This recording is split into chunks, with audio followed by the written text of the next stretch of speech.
Getting stronger through strength training is awesome. We love it, and it produces great results, and it adds to longevity, helps with fat loss. But believe it or not, there are definite times you should not try to get stronger. In fact, if you do, you're going to cause problems. So don't add weight to the bar if this is you. We're going to get to it right now. Oh, let's hear it. Yeah, so I'm going to just preface with why this conversation is coming up, because I experienced this myself. In the first few, and this is going to be confusing for some people because we advocate for getting stronger so often. And it is very important, especially the first few years of training. But there are times when adding weight to the bar becomes a problem. It actually will reduce your ability to get great results and or dramatically increase your risk of injury. And I see this with myself. For me, at this point in my lifting career or journey or whatever, getting stronger doesn't produce great results. It just means I'm lifting heavier. Yeah. And the risk is too high for the reward, or the reward is actually quite little and the risk is quite high. So it doesn't make any sense at all for me to I would think this would apply more towards mature lifters. Because of that fact, it's like, it's not a linear progression, at a certain point, like, you have to assess different types of strength and different ways to reinforce your body besides just loading weight.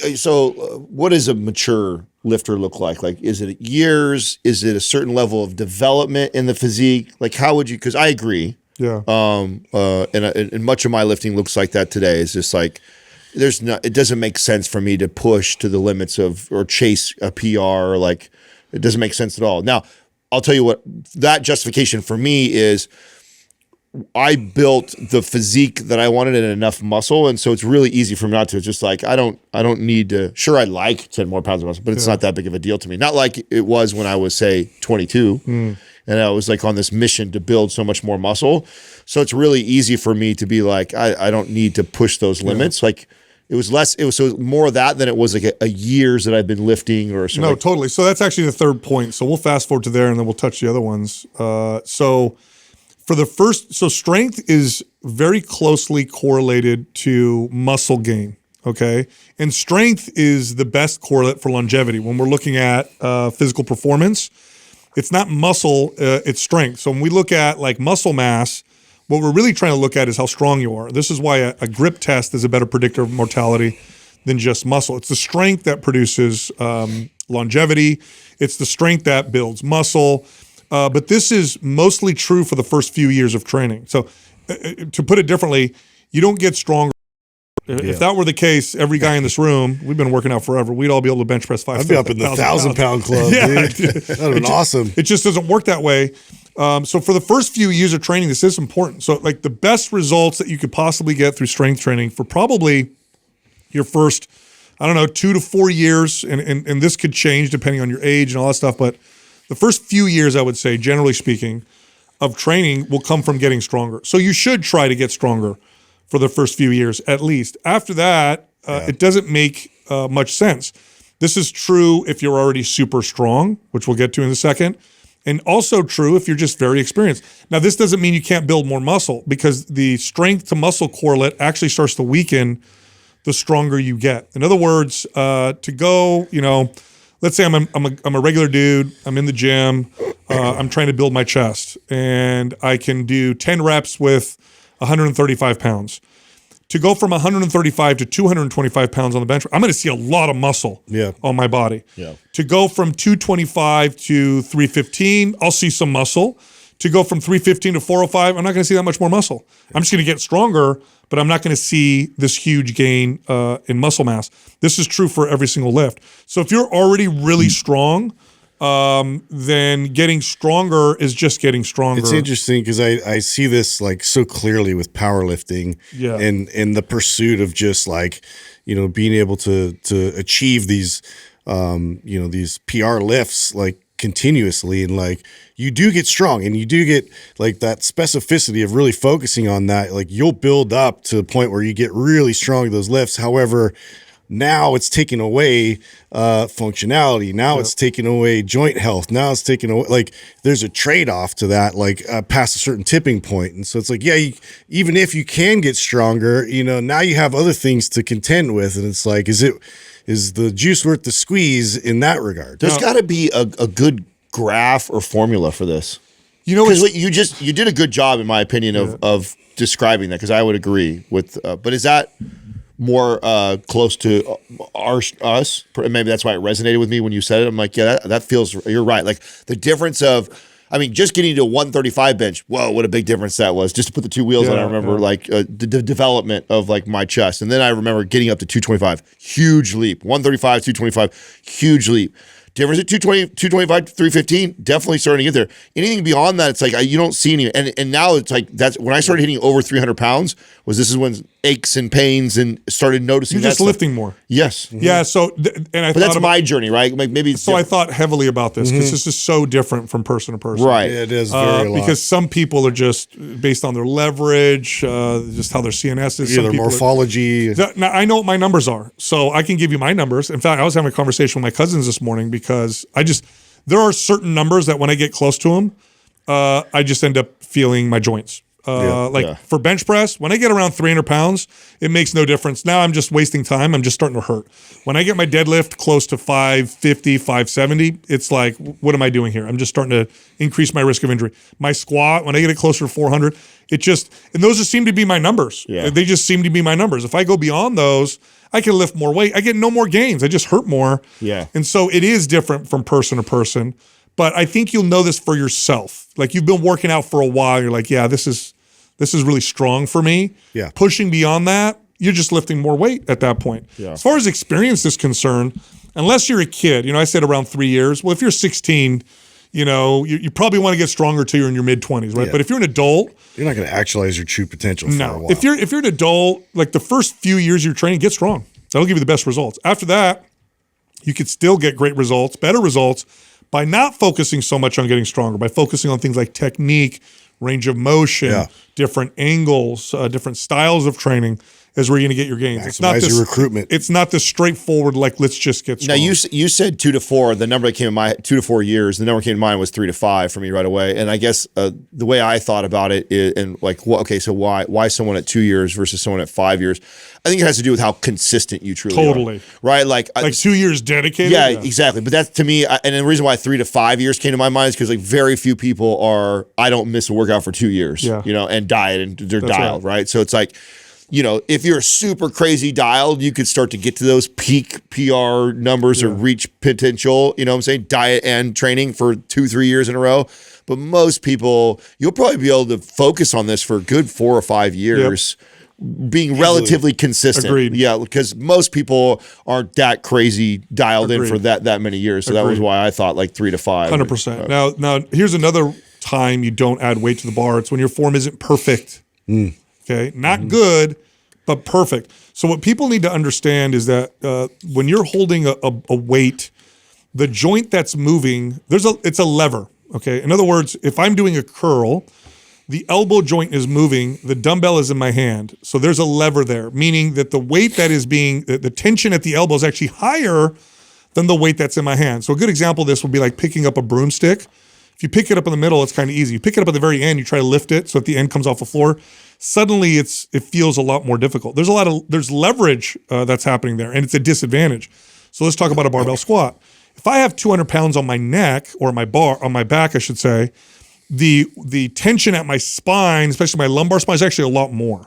And if I add 50 pounds to the bar, I'm probably adding more like 100 pounds to my lumbar spine.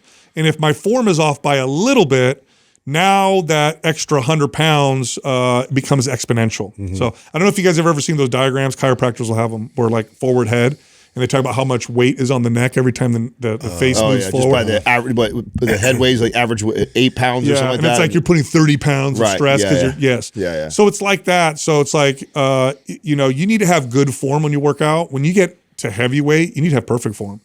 Your risk of injury goes through the roof as your strength goes up. And so if your form isn't perfect, you have no business adding any weight to the bar. Just don't. Wait until your form is absolutely perfect. That's when it's safe. And if you sacrifice form for weight on the bar, you're playing a game of Russian roulette. This is why, if you ever meet an experienced lifter, you ever meet that guy in the gym that walks up to you and he's in his mid 40s or 50s, and he says stories like this, like, I used to squat 400 pounds, but now I can't anymore. I can't do that anymore. You know why? Yeah. It's because he did what I'm talking about. And I did this. I did this as a kid too. This is why wrist wraps are a problem. Yeah, and so I find now it's like I have certain little nagging areas, and I know why I have those. It's because I compromise my form even by a little bit as a kid to try to add weight on the bar. I mean, I love that tip because it feeds into my hypertrophy tip that I'm always giving people, which is slowing down your tempo. Yeah. Because most people that are chasing PRs are rarely doing a 4-second negative. Yeah. Because they're so concerned about putting more weight Throwing on. the weight up. Yes, throwing the weight up. And so they're using momentum. And so it's like teaching someone have perfect form, slow it down. And then that has such great hypertrophy benefits. That's right. So if you're always You've training, added tension, by the way, by doing that. yes, right. And so I like that for not only safety and what you're talking about, but then it fuels right into the benefits of hypertrophy training, which I think a lot of people neglect when you are chasing strength so much. When you're so focused on strength, we tend to speed up the repetition so we could just put up more weight. And there's tremendous benefits, not just for safety reasons, but for hypertrophy reasons, for slowing the tempo down. 100%. Next one is if you feel anything that isn't good. So you're squatting, you're deadlifting, you're like, I feel a little bit in my back or my knee hurts and it's nothing bad. It's not like you hurt yourself, but you kind of feel it. Here's what you should do instead. Try using the weight that you're normally using and try to do it in a way Make it harder. Make it hard, and your knee stops hurting or your back stops bothering you. What you don't want to do is go past it by adding weight on the bar because, again, you're asking for issues. So this happened to me this morning. So the reason why this conversation come up is once I get around 300 pounds on my bench press, I start to notice certain issues. And one of them, it's just like this repeating issue, I start to feel like my pec insertion, my left pec insertion. And it's not injured. I just kind of feel it a little bit. Now I could ignore it. Yeah. And I could go up and wait. Yeah. But you know what I'm playing with? A torn pec if I start pushing it. And so I'm backing down. So the next 3-4 weeks, I'm going to go light and make the weight feel heavier. Now, in the past, I've done this to myself where I feel a little bit of something. I'm like, well, that's not bad. It just feels, let me just stretch it. Let me just do a little mobility and then go back to adding weight to the bar and then boom, I end up hurting myself. Like if you don't feel great, you have no business adding weight. This is such the conundrum for like strength athletes or just athletes in general, because any of those little like indications and signals your body's sending itself, it's like, you're kind of like programmed, and this happens when you're like performing, right? It's like, well, we need to ignore that because we need to keep performing, but in reality, when you're training, you have to listen and you have to stop and you have to slow down. And so to your earlier point of like slowing your reps, and like you're not going to pay attention to that if you're just focused on getting through the movement and getting up with the weight. And so to kind of slow it down, really pay attention to like how your body's like signaling, you can make those little micro adjustments and save yourself a lot of pain. Let me ask you guys this. I already know the answer, but let me ask you guys this. Think of the last 4 times you've kind of injured yourself working out. I bet you every single time after you hurt yourself, you said this to yourself, I should have known better. It was there. Yeah, I should have known better. It was telling me. It was yelling at me. That's my fault. That's my fault. Why did I do that? Every single time. Yep. Every single time. We also have a sale. Buy any MAPS 15 style workout program. You can get any other MAPS 15 style program for free. So it's buy one, get one free, happening right now. Go to maps15bogo.com. Back to the show. All right, next up is if you've had bad sleep the night before. This is actually quite crazy. Like, this is wild. The data it's the number one predictor of injury, isn't it? It's worse than warming up. It's worse than poor form. It's bad. Yeah. It's like the risk of injury goes through the roof if you had a bad night of sleep the night before. You know why this one is so confusing? It's good to know. Here's what can happen. This happens to me. If I have one bad night of sleep because I'm stressed, sometimes the next day my stress hormones make me feel like I can push myself. Yeah. No, I'm glad you said that because I actually think it's really common that people that get a bad night's sleep, then they'll say things like, you know, I just got to get going. I break that first sweat, and then I had this great, I had my my adrenaline's best kicking workout. It was a terrible night's sleep, and so they try and make this case for. They've got all this cortisol, all these stress hormones, pumping through their body. Yes, but you have no idea what high risk you're at in that situation. It's just the squeeze isn't worth it. No, and it's well studied. So I don't think I've ever shared this before, but the very first time I pulled 600 pounds was the poor night of sleep. No, well, it was the day after I initiated my divorce with my ex-wife. It was the day after. Wow. And I was in such a high state of stress that I was in this kind of like stress hormones, you know, like I got to go, I got to, you know, figure this out type of deal. And I went and I pulled 600 pounds. And looking back, I'm like, yeah, that was all stress hormones. And lucky you didn't get hurt. And very lucky I didn't get hurt. Yes. Yeah, that was a blessing. Lastly, it's you're in a cut. So this one is my favorite to talk about because it was so crazy to watch this at the professional level. Again, I think it was one of the things that gave me an advantage of being in a, you know, kind of fish out of water in a space that I wasn't familiar with, didn't have coach with that. But I saw this and I was like, the amount of pros that were ramping up intensity and volume when their nutrients were low, when they're in a cut for a show. They're in an 8-week cut doing cardio, doing this thing, and then they're also ramping up intensity inside the gym. And I'm going like, what are you doing right now? Like, talk about not only a recipe for possibly paring down and losing muscle, but also injury. Yeah. Like, and I saw it all the time. So guys get hurt getting ready for a show, like, and a lot of it had to do with this. That just start with the like just being anxious that they didn't, you know, do enough, like leading into the competition. They're trying to make it happen fast. Trying to like the last minute, thinking they're either going to make gains coming into the last bit, which I thought was always ridiculous. It's like at this point you're not building any muscle, you're just revealing what you've done, or increasing that intensity, and so that thinking that they're going to burn more calories, which will help them get lean and shredded. And so I think the two of those is what fed that way of training and going like, dude, this is cruise control time. Yeah. Like you did the work to build muscle. Like now it's all about reducing body fat and keeping the muscle. And you talk about the studies all the time about how little we have to do to keep the muscle. Right. So I'm training every day. So I definitely don't need to be training super hard. Like if you train once a week or once every other week, you'll hold a lot of muscle. So you don't need to do that. So this idea of pushing really hard while you're also in a cut is just counterproductive. Yeah. So the question that people will have is, well, what if I feel strong? Like I'm in a cut and I feel strong. Well, you are, if you're genuinely in a calorie deficit, you're in a stress place anyway, right? Your body is intaking less nutrients than it's burning. And so here's what you do if you feel strong. You still go into your workout with moderate intensity. So long, if you can add weight to the bar and not hammer yourself, then that's totally fine. But oftentimes what people do is they hammer themselves. And you're better off this way. You're better off this way because the biggest challenge with being in a cut with your workouts is that the workouts your body can't recover from very well. That's the biggest challenge. So volume needs to go down, intensity needs to go down when you're in a cut, not up. This is what people have the flip. They think if they're in a cut, they need to ramp things up. It's actually the opposite. And that causes so many problems for people. Like you said, it's not just competitors, Adam. It's like, I'm on this diet. I'm going to burn this off. I'm going to ramp. It's like you're burning the candle at both ends. It literally is what you're doing to your body. So I'm smiling and laughing because something happened to me this weekend that feeds right into what you're talking about right now. So I had my Big Hampton group thing, right? Yeah. We're in Miami Beach. And one of the guys who has his company is really cool. It does all these corporate events called Boom Pop. Awesome company. I think it's the largest corporate event planning company in the world. And shout out to Blake. He's awesome. And he always plans our whole trip. And everybody that I go with they're into working out and fitness, stuff like that. And he plans all this stuff. And one of the things that he had planned was this like group boxing class. Yeah. And so, did you do this? So listen.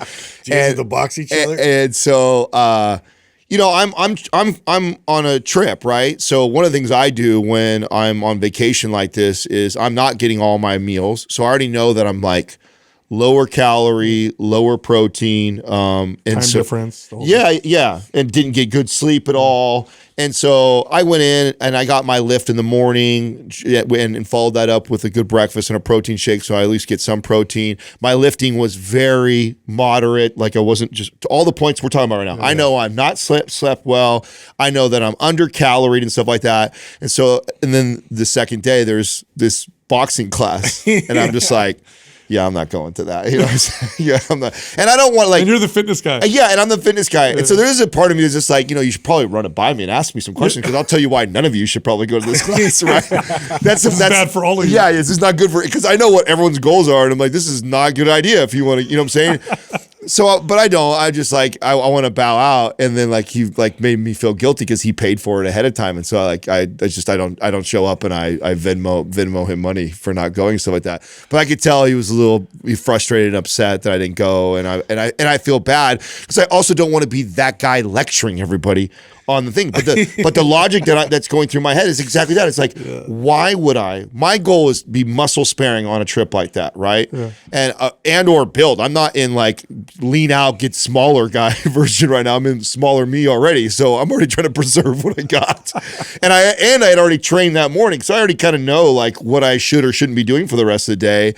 And then there's this high intensity boxing class. And I'm like, yeah, no, I'm not going to tell all of you shouldn't, even though I don't think you should either. I'm going to, whatever, but I'm definitely not going. And so it was pretty funny that, I was that guy, you know what I'm saying? And I'm like, but I don't want to preach too, Yeah, so, dude, I feel like. So I'm caught in like his predicament. I feel like fitness professionals, I don't know, trainers, coaches, whatever. Like, I think often we're in a situation like this where families like, we're all going to do this like fitness, and they all look to the fitness guy. Your eyes roll. You're like, oh god, this isn't the way to do it. No, I don't want to do this. And I know you're all going to watch me because I'm the fitness guy, and I'm sure the way they think, and I'm sure there's somebody who's listening thinks too. Just like, oh come on, I'm just like one class. You're not, and it's not like I know I'm not going to lose 5 pounds of muscle in one class. It's not that either. It's like. It doesn't even sound like fun to me. No. You know what I'm saying? It doesn't sound like fun, and it's not good for me. No. So I'm like, yeah, I'm probably not going to do that thing. You know what I'm saying? So that's where I feel like bad, and I'm like, I opted not to like lecture everybody on like all their goals and what they're doing. I had a good similar. I had a real good conversation. I do this. I volunteer at our church, and I was at this table, and they served dinner.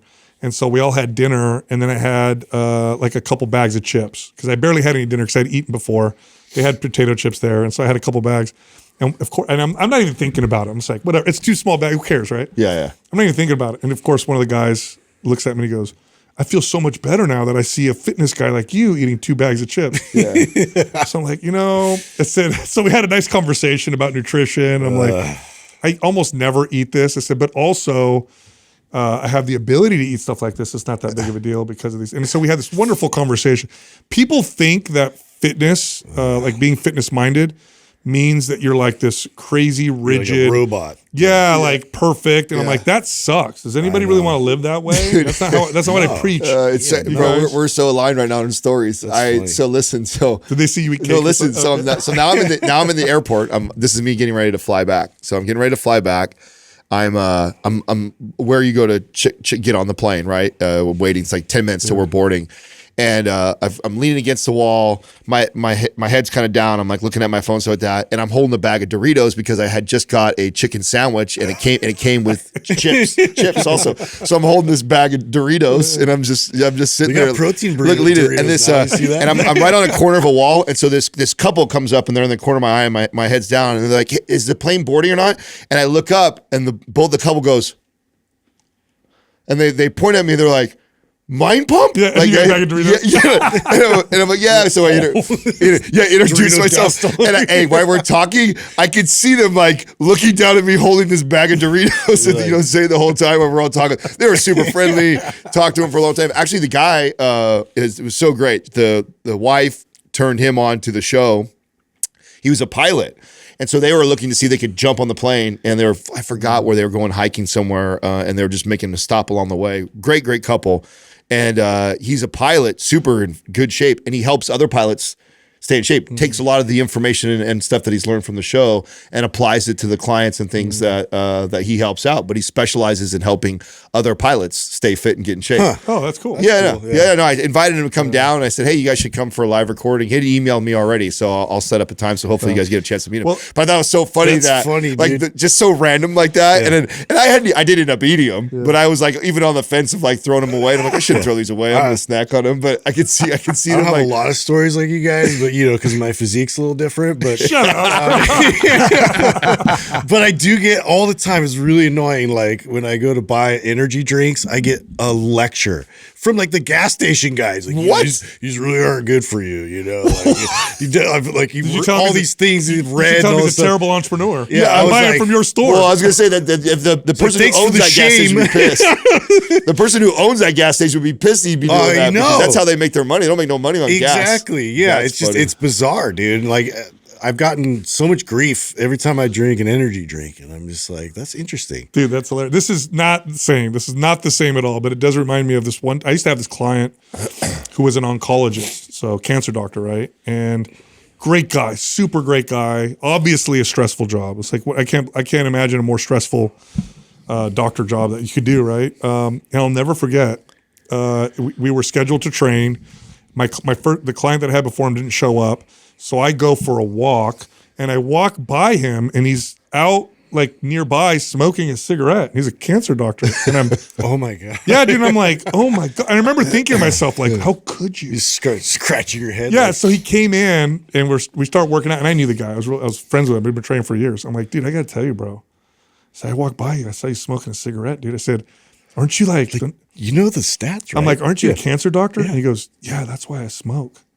And I remember my heart broke. And I was like, oh yeah, dude. Of course you smoke, Yeah. bro. You see people die all the time. You're so stressed. Yeah. I'm like, it's That's actually his outlet. and then I told him, like, you know what? Oh my God. I said, I'm surprised you don't do more than smoke cigarettes. He's like, me too. I'm like, good job, dude. Let's work out, bro. Now, I would not put that on the same category, though. It's not the same. Yeah, definitely No, not, it's not the same. definitely not the same as a trainer who eats a high calorie. No, we're not stressed out. That's not why we eat Doritos. You know what it's like podcasting? I got to eat these Doritos to make myself feel better. Sneaks in there every now and then. No, anyway. I got to talk about, so I finally did, I know you guys did too. I think you guys did, right? I did my first appointment with our partners at MPHormones. Oh, yeah. Just finished that. Yep. I mean, their service is great. So fast, by the way. Very good. Listen, 2 days the later. turnaround's amazing. 2 days right? later, I got my stuff at my And door. so I had 2 days. I had an hour call with a medical professional. Yeah, an hour. We went over Everything. everything in my Thorough. labs. Very thorough. Yeah. Anyway, so I want to tell you guys. So first off, they definitely like the reviews. Their service is great, super fast, which is crazy. Our old partners, it would take me like 2 weeks, 3 weeks to get my stuff. I know. It was just 2 days. It was at my door. But anyway, they set me up with a peptide called 5-amino-1-MQ. I know it sounds like this long, whatever. It's a capsule. Wow. So what it does is it inhibits an enzyme called NMNT. By doing so, it increases NAD in your cells. It's a fat loss peptide, but that's not why the guy recommended it to me. He said it's good for energy. And I'm going to tell you guys, this is day 3 of me taking it, and it's phenomenal. So for explain energy. to me, how is this better than Phenomenal. just taking straight NAD? Because this raises NAD way more effectively than taking NAD will. Because it prevents the breakdown of NAD or the conversion of NAD to something that's not usable. It's so like you already have NAD. It's like comparing arginine versus what? Citrulline. Okay. Yeah, great job, dude. That's right. Absolutely. That's right. It's not that I was the peptide, science dude. guy. Citrulline will He raise thought I was the nitric science oxide guy. more than Are you arginine. doing the injectable C-Max too? I know it's not. I just started. I'm so happy. Did you get that? Yeah, I got that You feel and it? NAD. Yeah, I do. Yeah. Oh, yeah? Yeah, it's like Like turn the clarity. lights on? Yeah, it's crazy. Yeah. Well, the 5-amino-1-MQ, this is day 3 or 4, and like crazy stamina working out. Sat in the sauna. Normally it's a 200 degrees, 20, 25 minutes, and I'm like, I got to get out of here. Yeah. It was 25 minutes, 200 degrees. I had to get out because otherwise I was going to be late for work. I was like, I could sit in here for another 10 minutes. This is wild. Wow, yeah, that's wild. So that stuff, yeah, I was thinking Doug should probably use something Dang, like I was this. trying to But it's in, order everything. It's in capsule form. If you look at the reviews, people like the fat loss. That's not why I'm taking it. Yeah. I could care less, but the energy part. made me excited. Yeah. Anyway. How crazy did you get? Because I was, it's funny. They were asking me, like, are you sure you don't want any? And I'm like, I just want my basic. No, I just got a couple things. Okay. I did that. And then I said, wait for your call with Sal. I said, No. don't worry. no. I was thinking Sal brain. I was like, I'm in a kid in a candy store. I'm like, give me everything. Yeah. I'm trying to get as much stuff as I can think. No, I should try the C-Max though. I haven't done that in a long time. Yeah. Is it also, is it nasal? Was it the No, nasal? it's injectable. Oh no, Oh, it's that's the injectable version, and then finally got some good dihexa again. So I'm happy. Oh yeah, you like that stuff. Yeah. He loves that stuff. All Do you right. know you've had the nasal and the injectable C-Max, right? Do Yeah. you prefer one or the other? Well, so far I like the injectable. Oh, okay. Yeah, over it as far as feeling the difference. So Okay. yeah, I definitely feel a little bit different. Awesome. All right, I got a cool study for you guys on exercise and exercise variety. I'm going to pull it up because I think it's pretty interesting. So they studied people who did different forms of exercise and single forms of exercise. And here's what they found. The people who did the most different types of exercise, okay, so people who did like cardio, strength training, stretching, like the people who had the most variety Yeah. had the best all-cause mortality. And it had nothing to do with doing more exercise. It had everything to do with more variety of exercise. Okay. So, which is kind of cool. Yeah. So people who kind of do this kind of like, Makes sense. it does make sense. Yeah. So doing a variety of exercise is for mortality and longevity is better. Well, this is what Which I would have guessed. I would have guessed that too. I mean, this is the thing that I think I've talked about with you guys, like early years, how I used to every workout I said I never repeated itself. Yeah. Lots of benefits of like I could see of just overall health, Yeah. like joint health, mobility. Like I felt good, but I wasn't really strong. I wasn't really buff, but I was a little bit of all You that. responded well. Yeah. to most things. And so for somebody who could care less about getting much bigger, building a bunch of muscle, or could care less about getting that much stronger, and they just want to be relatively strong to their body weight, and they want to feel good and beat longevity, it's a pretty good way to train. Well, so you know why I was thinking about this a lot because I read this study last week and I've been thinking about this because there's a couple things we need to we have to kind of tackle as coaches, and this one of them is more important than the other. Yes, variety of exercise, and this makes sense as a good idea. But the main thing you need to tackle is what are people going to do consistently? This is just the number one factor. yeah, that too. And so, in my experience, and I think most coaches would agree, getting somebody to exercise, to do a structured form of exercise twice a week is a win. Period. End of story. So at the top of the list is what they like. And if they like a few different things, but they want to get the most bang for their buck and they're not going to do a lot of variety, strength training seems to be the best. That being said, if you like to exercise and you don't mind the versions or types of exercise you do, I think the reason why this shows that it's so protective is because there's checks and balances with different forms of exercise. In other words, if I chase just building muscle, at some point I go beyond benefit and I start to sacrifice health benefits and go into just getting as big as possible. But if I'm running at the same time, it's going to prevent me from pushing that too much. If I only run, lots of benefit from getting endurance. But at some point, if I push too much endurance, I'm sacrificing longevity. Strength training counters that a little bit. Agreed. Flexibility, all these things are kind of checks and balances because you could go too extreme in one pursuit and start sacrificing longevity. And each one of these is kind of Plus all the different stimulus is going to help, cognition, the brain, and that connectivity there. So and I just think your body overall as a whole, like you express all these different types of movements. I think it's healthy. I think it's very important though that you know what you want, right? So because this takes me back to the conversation I had with this group that I was with too, because they may like to train classes and do all this stuff like that for these reasons of longevity and helping. But then when you're also sitting down and going like, man, I want to build about 10, 15 more pounds of muscle. Now we're talking specifics. Yes. And so I think that's the important thing because you'll have people will say like, well, I like the variety and I like the training, I like all this stuff of that, but then I want to lose 10 pounds or I want to build fight. It's like, okay, well, there's a better way to go at that than this like all these random exercises all the time. Like, okay, that might benefit you longevity and it might be entertaining for you and you may not get a lot of joint pain from it because you're not hyper focused on something, but it is not the fastest, best way to build muscle or to lose body fat. There is and so I think that's people hear one part of that and they go, oh, well, that's what I want to do. It's like, yeah, but then they follow it right up with, yeah, but I want to, I'd like to put, 10 pounds, or I want my chest to look at this, or my shoulders to look at that. It's like, okay, well, now we're talking about something different now. So it's like being very clear with what you want to get out of it is important. No, 100%. Because now, why is that important? Because results make somebody more consistent. Yeah. It's just a factor. It's not the factor, but it's one of the factors. And so if somebody does all these varieties of exercise, but they really want to see like a change in the way that their arms look, they want to build a little muscle, it can become very disheartening and unmotivating suddenly. Well, this is how I used to talk to my Orange Theory people is, they come to me after like a class and they tell me how much they love the class. Like, listen, I'm never going to tell somebody who shows up to this thing 3-4 days a week and loves it and loves everything about it.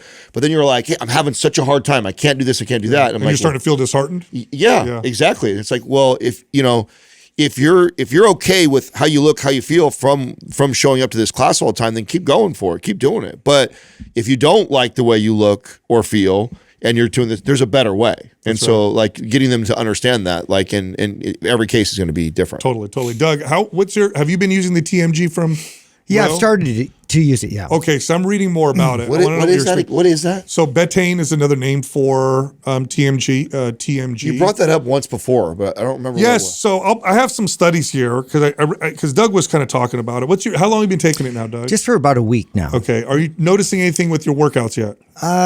Not specifically, Okay. no. So I can't say I have. what it says in the data is it does increase maximal strength and vertical jump. So it's athletic performance. Wait a second. The studies show that it helps just that. Basically, strength power is what you're going to see in the studies from supplementing with it. Okay. So you'll see it in That's sometimes. what I'm going to take now. Yes. So sometimes they put it in pre-workouts. You'll see it. Now Row has it liposomal.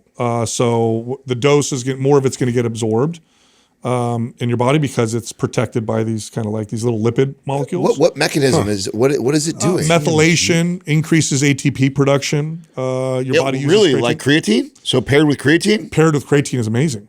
That's the best. That's the best. Oh, I wonder if a lot of creatine supplements carry it then in it. Well, it'd probably be popular. Some do. Okay. Some will include betaine or TMG. But if you're already taking creatine, take it. If you don't, take it also.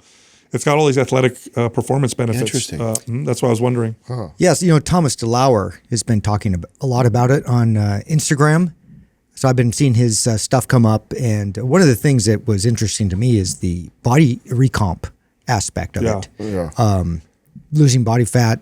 It helps with, I'm just looking at their website now, normal liver fat metabolism. Yep. So that's interesting. We should link up with it. He's local. Yeah, Yeah, he's local. Yeah, we haven't seen. It's been like 2 years since. Really smart guy. You know what? I got to say this. So the most common side effect of creatine is gastro distress.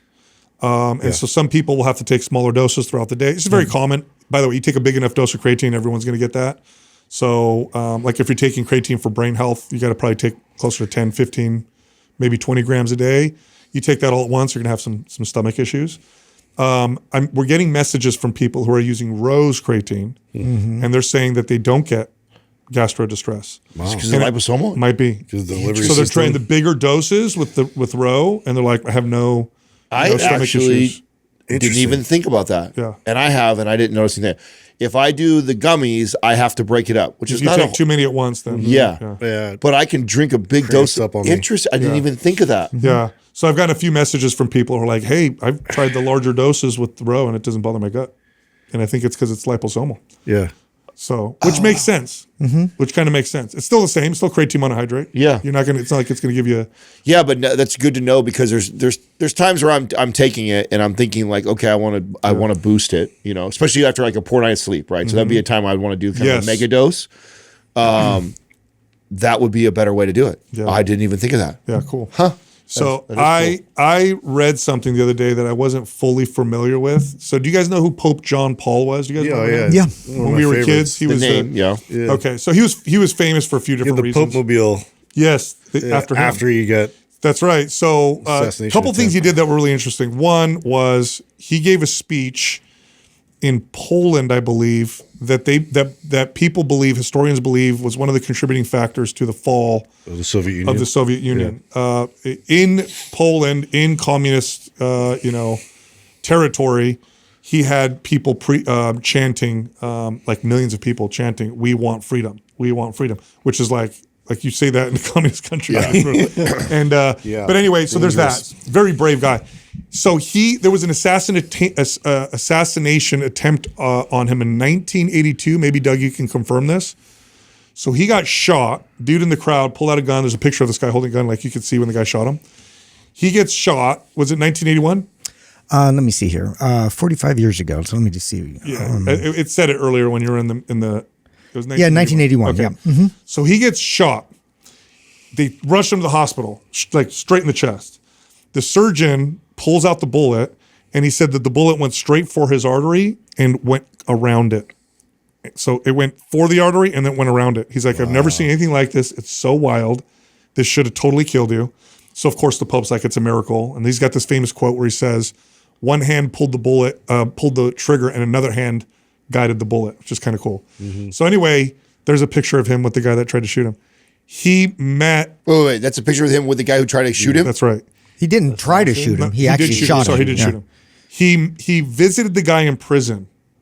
So the guy that tried to kill him, and he talked to him. It's basically like, I forgive you, right? And he's like talking to this guy in prison. The man finally gets released later, converts, becomes a Christian. No way. There's a famous. I didn't know that story. There's a famous picture of the guy at the funeral of Pope John Paul, and he's basically like, this horrible thing that I did, and what got me to become. Wow, there's all kinds of pictures of him meeting with him right there, huh? Isn't that wild? That is wild. Isn't that crazy? Such a crazy story of redemption. It's like the guy tried to kill you, and then you visit him genuinely. Yeah.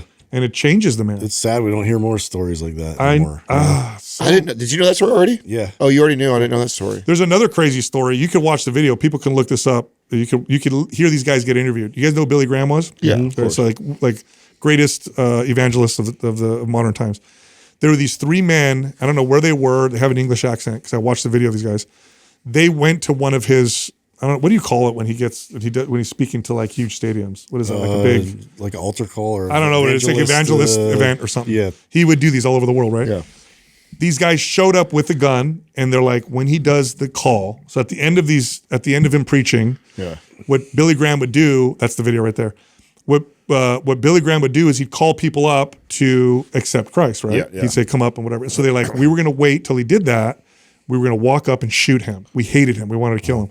So they sat in the lawn, waiting. Listened to the whole thing. Listening. And converted them. And they went up there and got baptized, dude. It's wild. Isn't that wild? Yeah, it's cool. Such a crazy story. I watched that whole video right there. Wow. Oh, is that it right there? Yeah, that guy right there, dude. Oh, was he one of the ones that was plotting to kill him? He was one of the guys that wanted to kill him. Oh, wow. Yeah, I guess there were gangsters or something that were. Oh, wow. Yeah, dude. I know. That's wild. Such crazy. That is wild. Such crazy stories.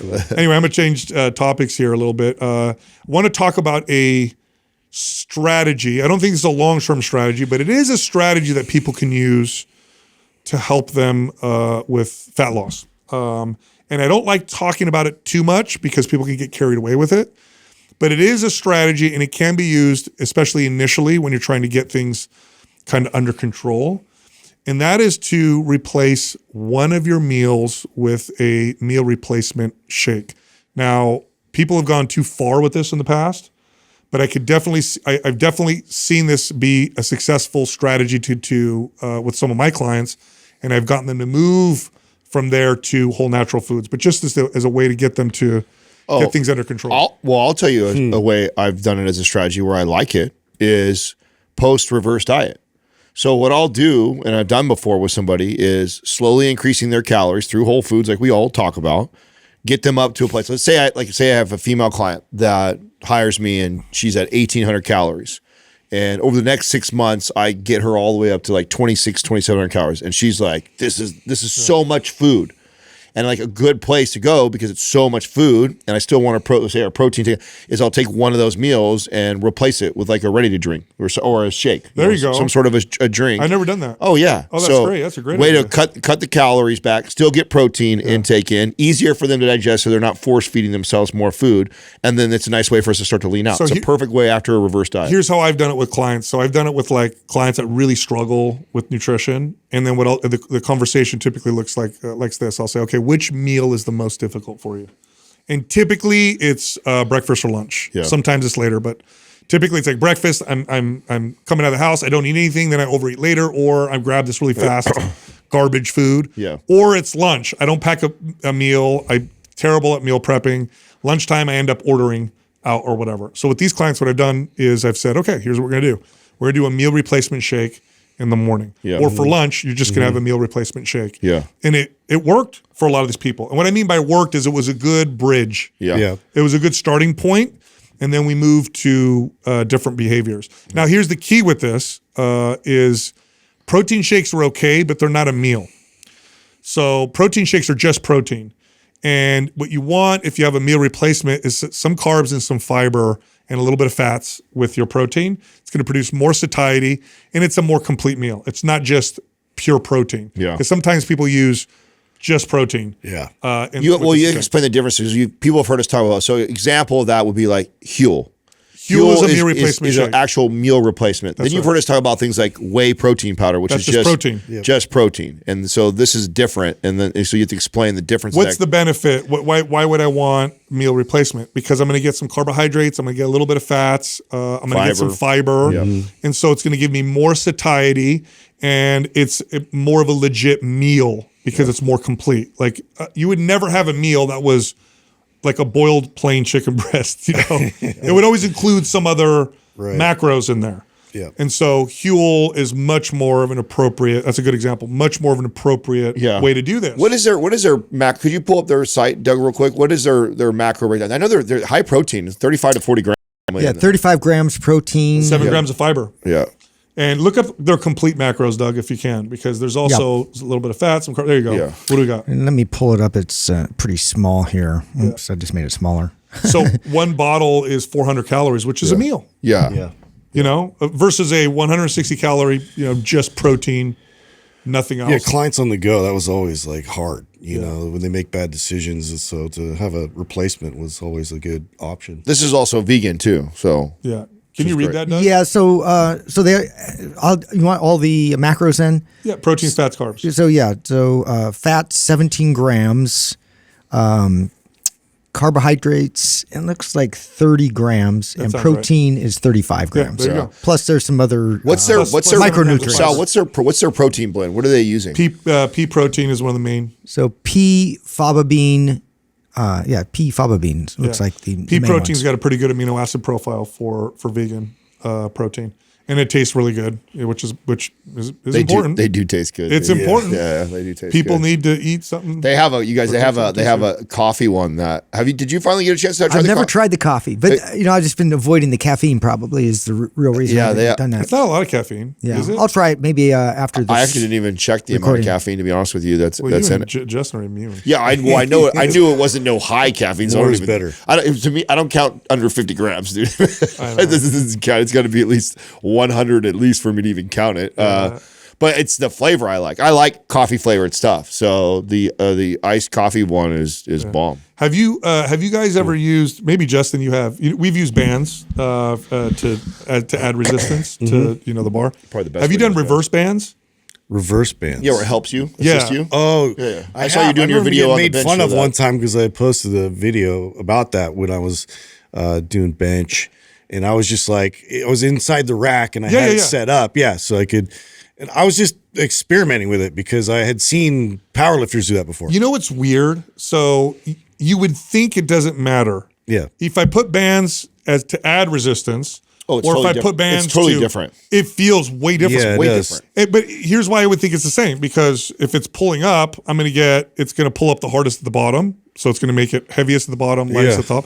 If I'm doing it to add weight, it's also easiest at the bottom. Yeah, the lockout's still but heavy. the opposite happens. You can load more when it's assisting. Yeah, it is, but then the weight would be the same because the band. But now I can feel heavier weight of real weight. In other words, so I like it for actually squatting is awesome in the cage with assisted. Oh, yeah. So when I was getting used to moving 405, when I was getting to that place, I started with getting assisted with the bands. When that would be like a single PR, but I could put some heavy bands on the 405 and get like 3 reps out. And so getting 3 reps out of that, feeling that it's like your built-in spotter. feeling that 405, 405 on my back, but I've got the but you would think if you added enough band resistance, it would be the same weight.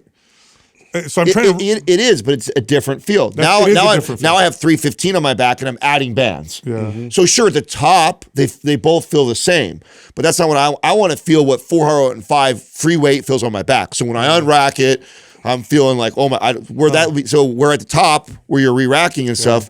It's heavy at the top. Yeah, it feels different. Feels way different. I think maybe I've been thinking about this because I'm doing the math in my head. It doesn't feel I'm doing the math in my head. It does feel different. It feels way different. So I'm doing the math. I think it might have more to do with the fact from a tension and a resistance place, those studies would show it's the same. It's the same. Mm-hmm. Yeah. I think it has more to do with where the band is anchored because it's pulling me in a direction versus pulling me in a direction. Yeah. So I think it has more to do with the anchor. But here's a funny thing. Band assisted does not cause as much stress on my body as band resistance. Yeah. It lifts a lot of that tension in the joint. It's weird. I know. It's like I could do more volume with band assistance, even if I add That's what I felt when I was benching. It was like sometimes I'll get a little bit of a tweak in my shoulder, like at a certain point, a certain weight, and it was just like it wasn't there because it just had that little bit of extra bit of elasticity. It's like my favorite way to get stronger fast is to use bands. That and then like using them fast, like for faster. Well, I have yet to do that. When you reverse the direction is when the most stress is on the joints, and so now that's being assisted by the band versus the opposite. Yeah. So think about that for a second. At the bottom of your bench, when you're coming down your bench, the most stress is right here when you reverse direction, totally. and you now have assist there. When you have band the opposite way, the most amount is at the very top. Yeah. When you're at the bottom, it's not. Yeah. And so what I mean is it's the same strength curve. It's easiest at the bottom, hardest at the top. Yes. Whether the bands are on the bottom or on the top, it's the same. But it definitely feels less stressful on the body. And I'm really trying to think about why, but I don't know 100%. I think there's something what you're saying. Maybe it has to do with where the bands are directed. So I think that's one. And then the other thing, again, that I find beneficial when you're trying to get, because most of the time you're using these bands because you're trying to get through a plateau, right? You want to get stronger. There's something about feeling that weight that you wouldn't do by yourself on your back or on your chest, knowing that you have these bands to assist it to get it off. Like a psychological lift. Yeah, like a psychological. It's just like I just feel getting used to that. I remember I've told this story before back in the days when I was just like a 20-year-old kid. And those guys that were at this time, I could barely do a plate squatting. They put like 3 plates on me. Hold it. Yeah, and just like I'm like I can't even do 2 plates. Why I got 3 on here? I applied that same principle when I was like starting to approach the overhead press. It was like I just need to feel the weight for a while. Yes. And I just had to like hold it. I'm like, oh my God, it felt like lead weight, dude. Yeah. Like the first like few weeks. Yes. And then you start adapting, you start responding and like okay, it starts to really kind of like your body produces. So I love the way band assisted feels. It works great for pressing and squatting. Deadlifting, I'm like, where would I attach this for the deadlift? It doesn't make any sense. But I thought of an idea. So out there we have that platform where the bands go across. And you could put the bar underneath it and pull up. Yeah. Imagine if those attachments were higher, you put bands across it and put the bar on top of it. Yeah. Now you get a little bit of assistance at the bottom. Couldn't you do it inside the cage? Like put it on your back. You can do it, but it's going to pull it straight up. And when you're trying to deadlift it, the bar's going to want to move away from you or towards you because the way the when you bar's deadlift, your bar path is straight. A little bit. Yes. Yeah. I mean, I haven't experimented with it, so I don't know. I bet you could make that inside the cage. You could do that. It'd be an interesting experiment. Yeah, but it works really great. The challenge about inside the cage that I'm thinking about right now is that the bar goes across. Oh yeah. So I don't know if it would if the plates don't hit the ground. Yeah. That would probably be the challenge. I would Can you guys imagine what I'm thinking? Like, exactly. higher attachments, bands across. You put the bar on top of it. Yeah, I've never done band. I've never done band assisted deadlifts before. Yeah. Squatting and bench press is my favorite. I've done band resisted deadlifts. I do those all the time. You know what I haven't done with it? Did you ever try that actually with shoulder pressing? It would be kind of cool to shoulder press with it. Yes, it feels great. Yeah, that would be. Feels really I haven't good. I had never done it with shoulder press before. It feels really good. Band assisted anything feels really good on my body. Shoulder press would be cool. I want to do that now. Yeah. I never thought to do that with shoulder press. Yeah, well, the landmine, I'll do, some of those presses where I actually stand on a rubber band and then have the The bar? The bar, yeah. And just like do some like shoulder presses, like single arm. And then so you get this like cool dynamic of you could do speed reps with it, or you could just do like it adds to the resistance, but it's smoother.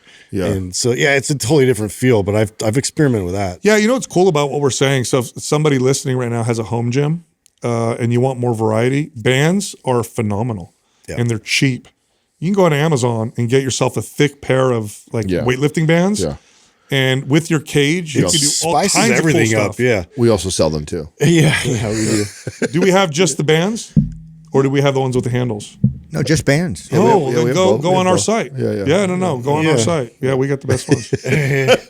We do sell them. Or you can go on Amazon if you want. Element is an electrolyte powder that you can add to your water. No artificial sweeteners, no sugar, and it's got enough sodium to actually make a difference.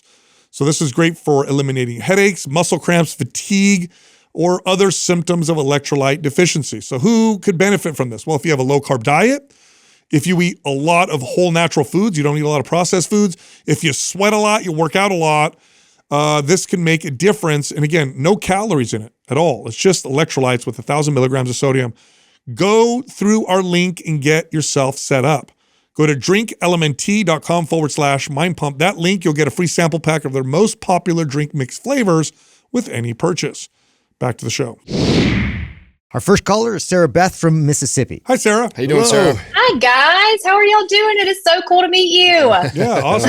Thanks for calling in. This is awesome. Yeah, how can we help So you? before I start, I do have to say, I have to be Mama Bear for just a minute and let y'all know how absolutely proud I am of y'all as men and fathers and husbands, just for being so open and vulnerable about your lives and your struggles and your accomplishments and all those things. And like putting that out there publicly, I think that is so important for other men to see.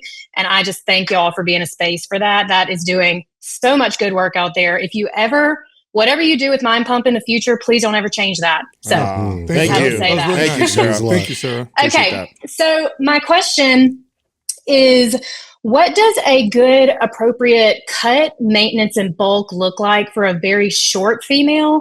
So I know that like being a woman, I am already at a lower metabolic rate than a man, obviously, but I'm 5 foot tall, like on a good day.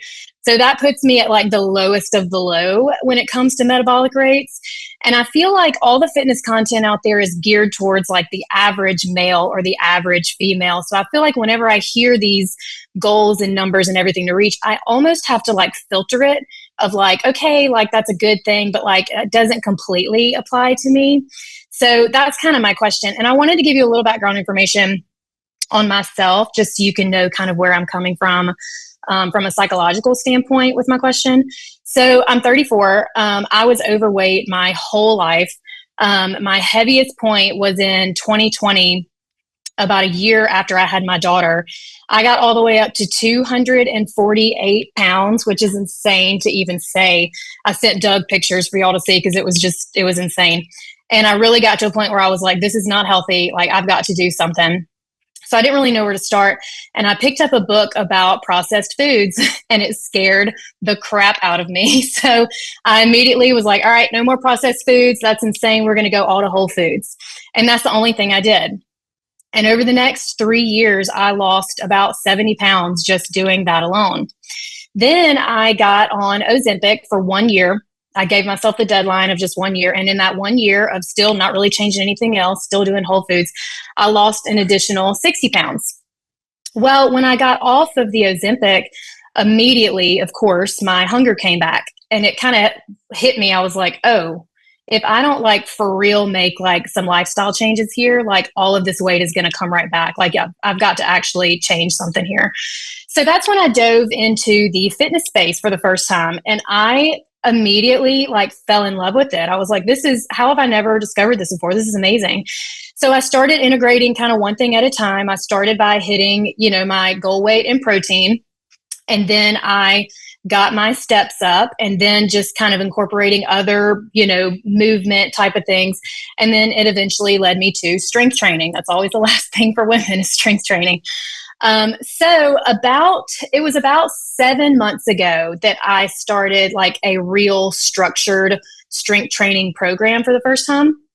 And I am type A, overachiever, goes way too hard when I do things. So of course, that's exactly what I did. And I overdid it. And I was going to the gym 4 days a week, doing an upper lower body split. Each session was an hour or longer. And then I would follow each session by 20 to 30 minutes of cardio. I was getting 15 to 20,000 steps a day.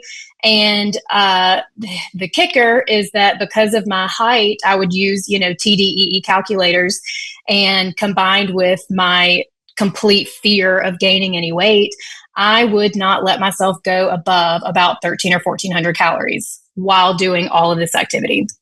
So as you can imagine, that very quickly took its toll on my body. And after about 5 months of doing all of that, I am super consistent. I don't miss a workout. I don't miss anything. Don't miss my steps.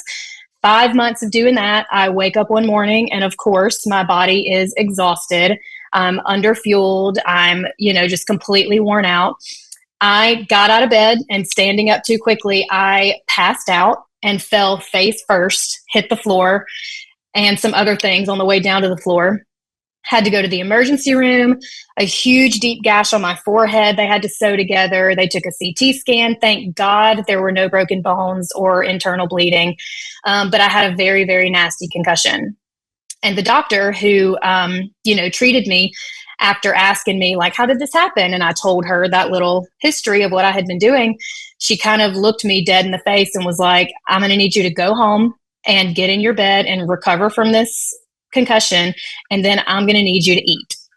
And at that point, I had only been listening to you guys for about a month.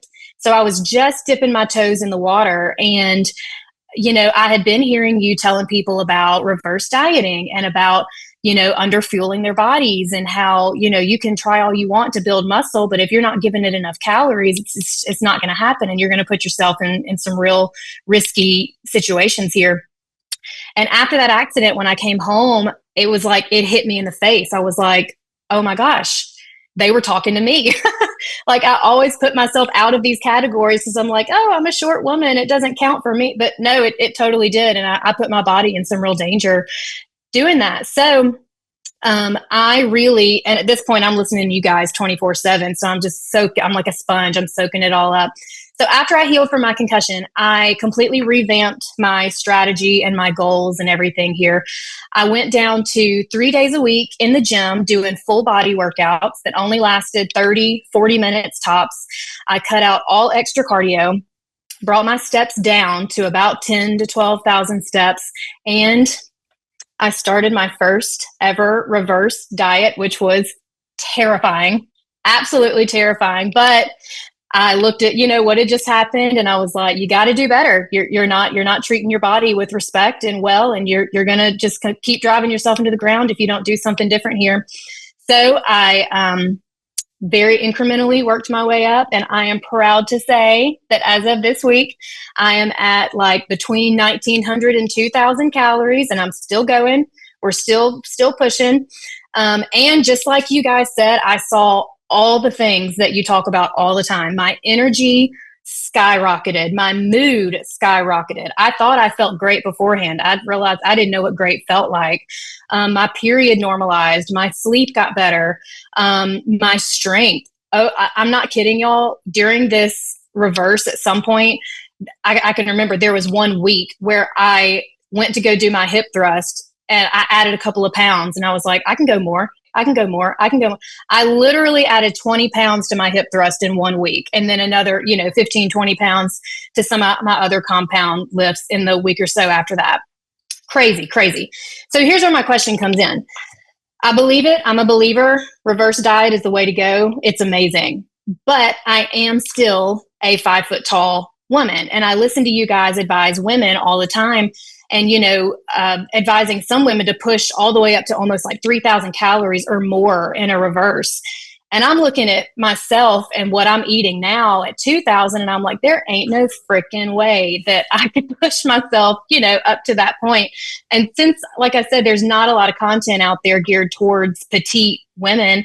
I just wanted to hear your thoughts on, as I'm doing this reverse, how far do I go? And then really from my health standpoint, when I do eventually want to go back into a cut to reveal all this muscle that I know that I'm building right now, what does that look like? How, like, in a healthy way? Because I obviously did not do it correctly first time around, and I don't want to make that mistake again. So any advice you guys have, I would really appreciate it. Well, great question and great job. Yeah.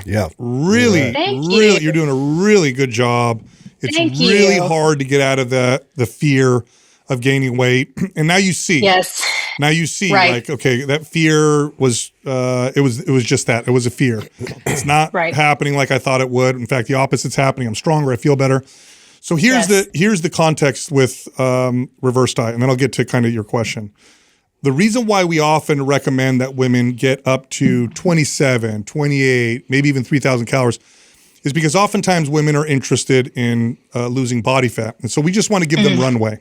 So Right. it's probably not a maintenance, but it's going to give you a nice runway to go back down and to end in a nice, comfortable place. Okay. Number two, there's such a wide individual variance with someone's, let's say, metabolism, with activity. And yes, does your size play a role? It does. But it's pretty amazing how high somebody can get their metabolic rate who strength trains, is active, and is petite like you are. Like I've trained women like you who've gotten their calories above 3,000. And it wasn't. That's wild. And it wasn't an issue. You actually have a healthy metabolism. The fact that you've already reversed and you're seeing great results tells me that you're going to respond really well. Because sometimes it's more challenging. Sometimes a reverse takes a long time to get the body, the person's body, to not be so afraid to build muscle, and it still wants to store body fat, type of deal. So where do you stop? Well, there's a couple things to consider. One, I don't like a fit, active woman who's working out ever to be at a maintenance that's below 1,800 calories. It's too low. If you were walking around at 1,600 calories, strength training 3 days a week, hitting 10 to 12,000 steps a day, if you got kids and a life, that is too low to maintain. What you'll almost always run into is at some point burnout, at some point hormone issues, at some point it's just too low. So 1,800 is that's kind of like the limit where I'll have somebody maintain with who's active and strength and do all the things that you're doing. So now here's the other side of it. You're going to reverse diet to a place where you're going to be like, this is so much food, I feel like I'm just overdoing it. Then that's a good place to cut from, because where you'll fall at is going to be at this comfortable place. Considering your activity level, your strength training, the fact that you're a mom, all that stuff, I'd like to see you at a maintenance that looks like 2,000, 2,100. Okay. So if you want to cut, we got to get above that so we could cut at 2,000. Like 1,900 that you're at right now, 1,900, 2,000 now, I'm not going to put you in a cut. If I put you in a cut right now, you'll see a little bit of fat loss. You'll also see strength loss. You'll feel like crap. You'll plateau, and then you'll be back kind of to where you were before. So I'd have you reverse out. Now, here's the other part of it. If you reverse properly, especially if you see strength gains, oftentimes you see yourself get leaner through this process. Like if I put 10 pounds of muscle on you and you gained no body fat, your body fat percentage went down. You actually got leaner. Right. And you're going to look leaner. And that's one thing I was kind of going to ask too, is obviously I'm gaining muscle because my strength has gone through the roof. I went to go throw a baseball the other day and way overshot my target. Like I know I'm getting stronger, but I can kind of feel and tell in my body, I know that I am putting on a little body fat too, which I know comes along with it. So kind of what you mentioned earlier, I feel like I may need to move a little slowly through this because I was at so low calories for such a long time, kind of thing.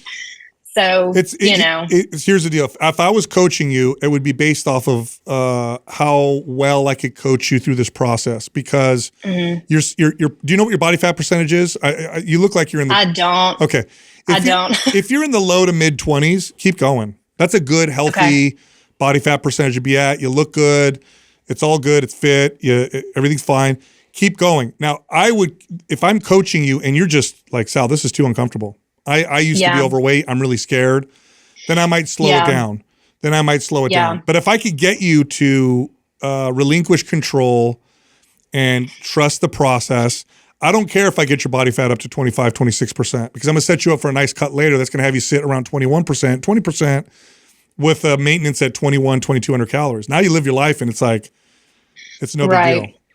And that's the goal. Honestly, I think I wrote in my question, honestly, my fainting thing was kind of a big scare for me. So it's like my goal at this point is I just want to be healthy. Like I want to be here for the long run. I want to be independent as I get older. And, you know, if it means body fat goes up a little bit in order to maintain that, like, so be it. I'm not going to lie. At one point it was, let's get as tiny as possible. But, you know, I kind of got scared out of that, honestly. Yeah. How many weeks have you been at the calories you're at right now?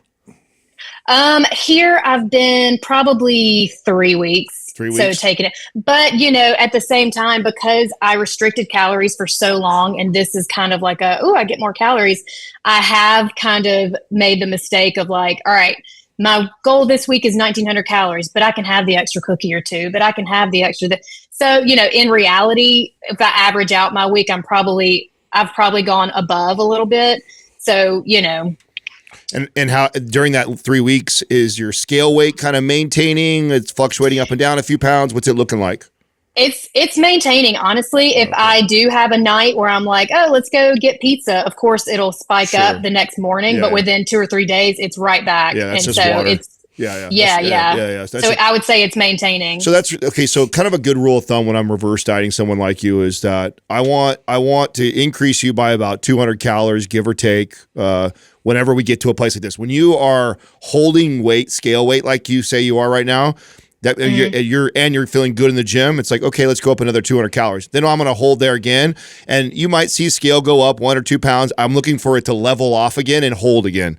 And so I want to see it hold for like a week or two, and then I'm going to go up again. I'm just going to keep stair-stepping you up with your weight kind of maintaining. We're ready for the next bump, and just keep doing that until you get to a place that Sal's talking about. And really, it's less about your height, because I've seen really, really petite, short women eating 3,000 plus calories, and I've seen people that are tall and lanky barely be able to eat 2,500 calories. So has everything to do with your muscle mass, your training volume. Like it's unique to each person. It's also very complex. And so getting it to a place where you are like, this is a lot of calories, because what we know now is like you feel great at where you're at right now. So this would be the ideal place to cut back down to. So if you know, if this feels like a good amount of food, you have nice flexibility with the food, like you can enjoy a cookie every once in a while, like you can do things like that, like then this should be a good goal of like, this is where we want to end up. But if we're going to end up here, that means we need to take it up a little bit higher so that we can come back down to this place. And too, Sarah, let me ask you this. So you said you really want to be healthy, have energy, feel good.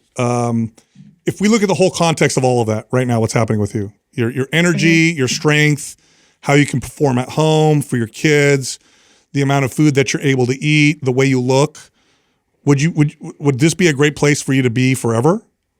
Would you be happy? I mean, yeah, I would like maybe a little bit less body fat. Like I said, I feel like I've added just kind of a little more body fat in the past several weeks, but it was probably just fluctuations. But I mean, overall, like I say that, but then I go out with girlfriends this past weekend, and every single person is complimenting, like, "Oh my gosh, you look so good. That fits you so well." You know, so I know a lot of that is a mental thing. For me so the reason why I'm saying that is, 25% body fat for a woman with more muscle objectively looks better than a woman with less muscle at 22%. So that's number one. Yeah. But number two, you really want to have a complete relationship with this. Not a narrow relationship is the mirror, the scale, body fat percent. A complete relationship is like my energy, how I feel with my husband, what I'm able to do in the gym. Do I feel like I'm overstressed with my food, or I kind of feel like it's kind of relaxed? So that's the complete relation. And if you're feeling like, you know what, I feel kind of good, even if you just went on this path, you're going to kind of have this nice body recomp. Maybe slow, but over time, it's probably going to happen. Right. The other side is this. If you want someone to guide you through this process, because that makes a big difference, to outsource it, then I would say work with a coach. And we have coaches that are really, really good. And then you don't got to think about this. You give it to your coach, and your coach does the reverse for you. Your coach asks you the questions. Your coach is monitoring all this stuff. and working with you when you're having the, am I gaining weight? What am I doing? And they'll just take you through this process. And considering where you're at, you're probably 6 months. It's probably a 6-month process, which includes a reverse and a cut. 6 months will give you the reverse and the cut, and then you'll kind of be where you want to be. But you're kind of getting there. I think your relationship to it sounds like you're getting in the right place. So if you want a coach, I can have somebody call you, and they could just take, for the next 6 months, you have them do it. Otherwise, just to encourage you, look at this big picture. I was gonna say too, through this entire process, like I have never hired a coach. I've never talked to a nutritionist. I've never even owned a gym membership. I don't even have like friends and family who are into fitness. So it's just like me and podcasts and ChatGPT, like we're all dogging it out here. And so I'm like, I'm figuring everything out on my own here. Army. And I feel like I've done a pretty good job, decent, especially learning everything. You've done a great job. You've done a great job. But yes, it's definitely one of those things when you don't have someone to bounce the ideas off of directly, you get in your head and you overthink and you overanalyze and you second guess and all that. Honestly, you're like 6 months away from being in a really good place with all of this, to where you have someone coach you, teach you, and then you're like, now I can do this and I can maintain this, and I know what it feels like. I know how to go through the process. I know how to modify this. I know how to improve the quality of my life through this process. Because what you want, Sarah, is for the rest of your life, you want to be comfortable with this. What you don't want to do, you don't want this to be the stressful tracking, lifestyle forever. That's not going to work. You're like 6 months away just based off of talking to you. If you want a coach, I'll have someone call you, and I think you would do really well with them. But again, I'm going to encourage you. You're on the right path. Like, you're really doing a good job. Thank you. All that is really encouraging to hear, because like I said, doing it by yourself, you're kind of shooting in the dark. You don't really know. So that's why I really wanted to talk to you guys and hear your opinions, because that's very encouraging, everything that you're telling me. And I was going to say, there was a day, 6-8 months ago when I was in the 1,300 calorie purgatory and working my butt off in the gym, where I thought to myself, like, oh my gosh, I'm going to have to do this every day for the rest of my life in order to maintain. And so like finding you guys and hearing everything that you have to say and everything that you tell people, I know you hear it all the time, but it has literally changed my life and made me realize, like, no, you don't have to do that. You can actually enjoy it and enjoy your life and have energy to play with your 6-year-old when she wants to and all that kind of stuff. So you have I really, really appreciate it. You have to get to a place where you enjoy it. Because I promise you, if you hate this, you're not going to do this forever. There's no way. Yep. There's no way. You're doing great, Sarah. Yeah, you're doing really good. Would you want somebody to call you? Because sure, we have really good coaches. Yeah, I trust them. Okay, I'll have somebody reach out to you and let them know that based on our idea, we think probably 6 months will be good. But they're going to ask you more questions and probably get a little more individualized. At the very least, we'll send you a free program. Are you following any of our programs?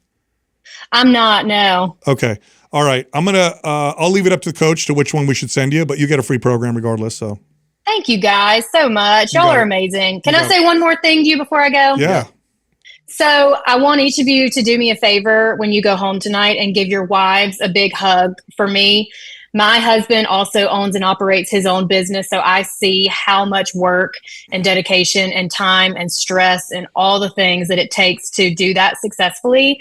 And I know that you guys have seen all the success that you have seen because you have someone at home to love and support you through that and take care of all the other things so that y'all can do it. So I really appreciate everything y'all do, which means that I really, really appreciate everything that they do at home for y'all to make this possible. That's so 100%. if y'all could do that for me, I would appreciate it. They'll love that, Sarah. Thank you. You got it. Good.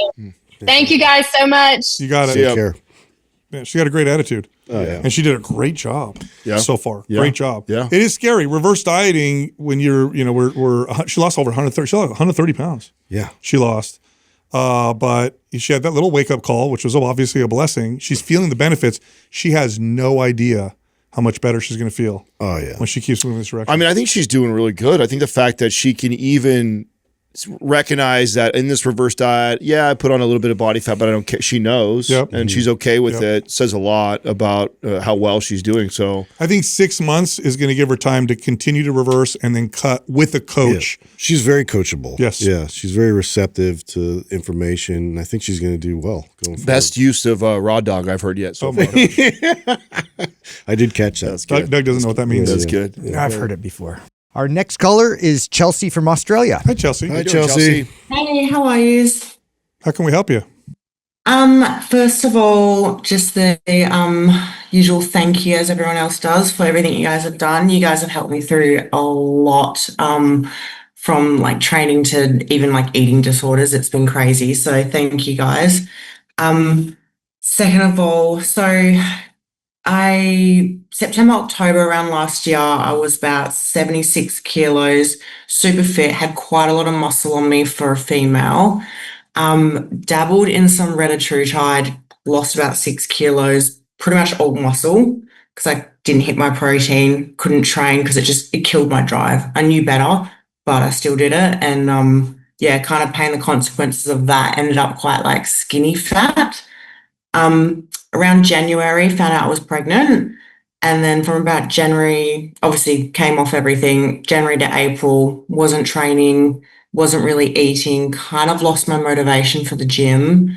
I'm now 18 weeks pregnant and I hate the way they look and I hate going to the gym. I have absolutely no motivation. I have been going now a little bit, maybe like once or twice a week if I can, but from being like the really strong girl to, I did 30 kilo back squats the other day and that just absolutely took it out of me. Whereas I'm used to being able to do like 80 kilos. And yeah, I just don't know where to go because like I want to train for health, but I am still kind of chasing that aesthetics, but I know it's kind of probably pretty far away in reach. You be careful, Chelsea. Like this is your goal has to be totally different. You're growing a baby. Yeah. You're growing a baby right now. How you look, aesthetics, and even strength goals are not important anymore. They're just not right now. I gotta say this too, Chelsea. Not enough is communicated to women on just how challenging this process is, especially if you identify with being a fit or a fitness fanatic beforehand. It is very challenging because a lot of our identity, especially if you're a fitness fanatic, was probably wrapped into how you looked and how you could perform. Maybe, if you don't mind me saying, a little body dysmorphia, which is probably what led to the retatrutide. Super common with fitness fanatics. I'm raising my hand because I'm one of them. And so now it feels like your body's not yours. It's not yours. It's doing things that you none of your old tricks work. You probably don't want to eat anything except for hyper palatable food. It's probably the only thing you can keep down because otherwise you want to throw up. You're tired. When you do work out, all your stamina and strength is like, where'd it go?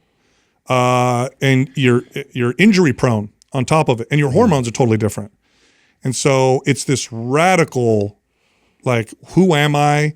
What am I? It's out of control. And a big challenge that fitness fanatics have is a sense of control. So oftentimes one of the reasons why we are so fanatical about our fitness, it makes us feel like we got things under control. I got my schedule, I got my eating, I got my supplements, I got my workout, and now it feels like you have no control. So it's extremely challenging, but it's also a blessing. And I'll tell you this, I'll tell you why. Besides the fact that you're going to have, bring a human into this life, into the world, it's a blessing because it's going to help you face some of the biggest challenges that you probably had that you maybe didn't want to face before. You're just kind of forced. So here's what it looks like. And I'm going to ask you this, okay? I'm going to ask you a question.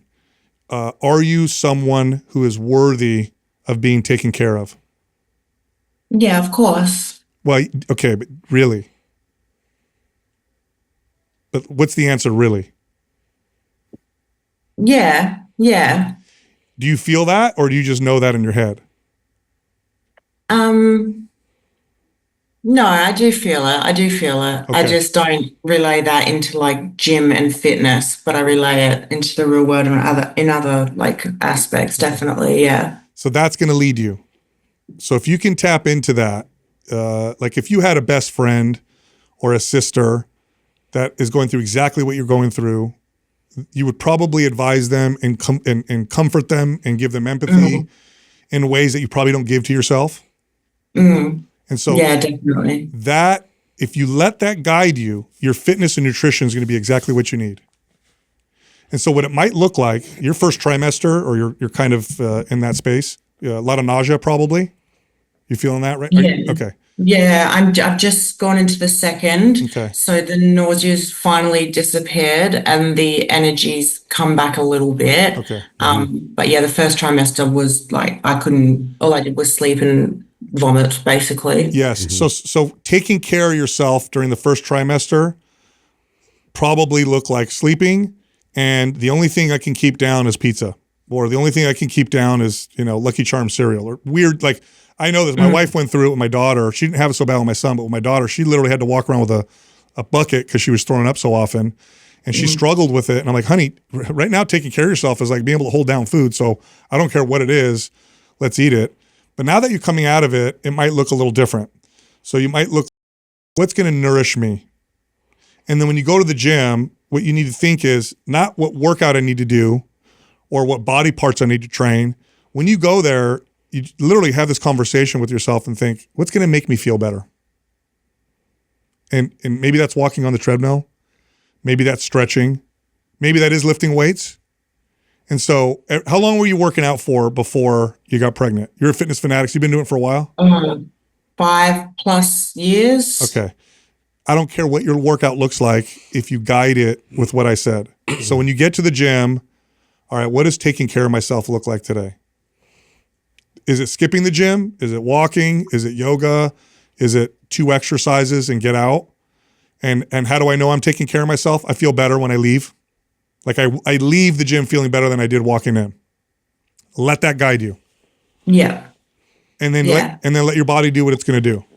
Now, if you do that and you're able to do that properly, your bounce back is going to be so much better than the average woman. But I'll also say this to you. It takes a lot longer than people realize. And this isn't communicated well on social media either. They like to tell you, 4 months later. I mean, you'll definitely be better than the average woman, or if you had never worked out. But it takes like a year or 2 before you're like, I feel like my old self, like completely. Okay. So it's all about caring for yourself in the right way. And you're going to develop, if you do this right, you'll develop a relationship with fitness that's going to last you for the rest of your life. Yeah, I think the hard thing is seeing a lot of and I know better, but like social media, I see like pregnant women and they're like, this is my workout. And they've got this big bump and they're like jumping around. And I'm like, how are you doing that right now? Like, and I thought that would be me just because I was so fit beforehand. And it's just. Most. It varies so much. A very big percentage of women feel like you. They're just not the ones posting about it. Yeah. They don't want to talk about it. Go talk to Each pregnancy is different too. My wife had 2 separate complete pregnancies. One was like that. She could work out. And then the other one was like completely like bedridden. So you just never know. Yeah. And talk to other moms and be like, hey, how was it for you? Because this is what I feel like. And I guarantee you're going to hear a lot of moms be like, oh my God, it was horrible. It was so hard. I felt so sick. It was so difficult.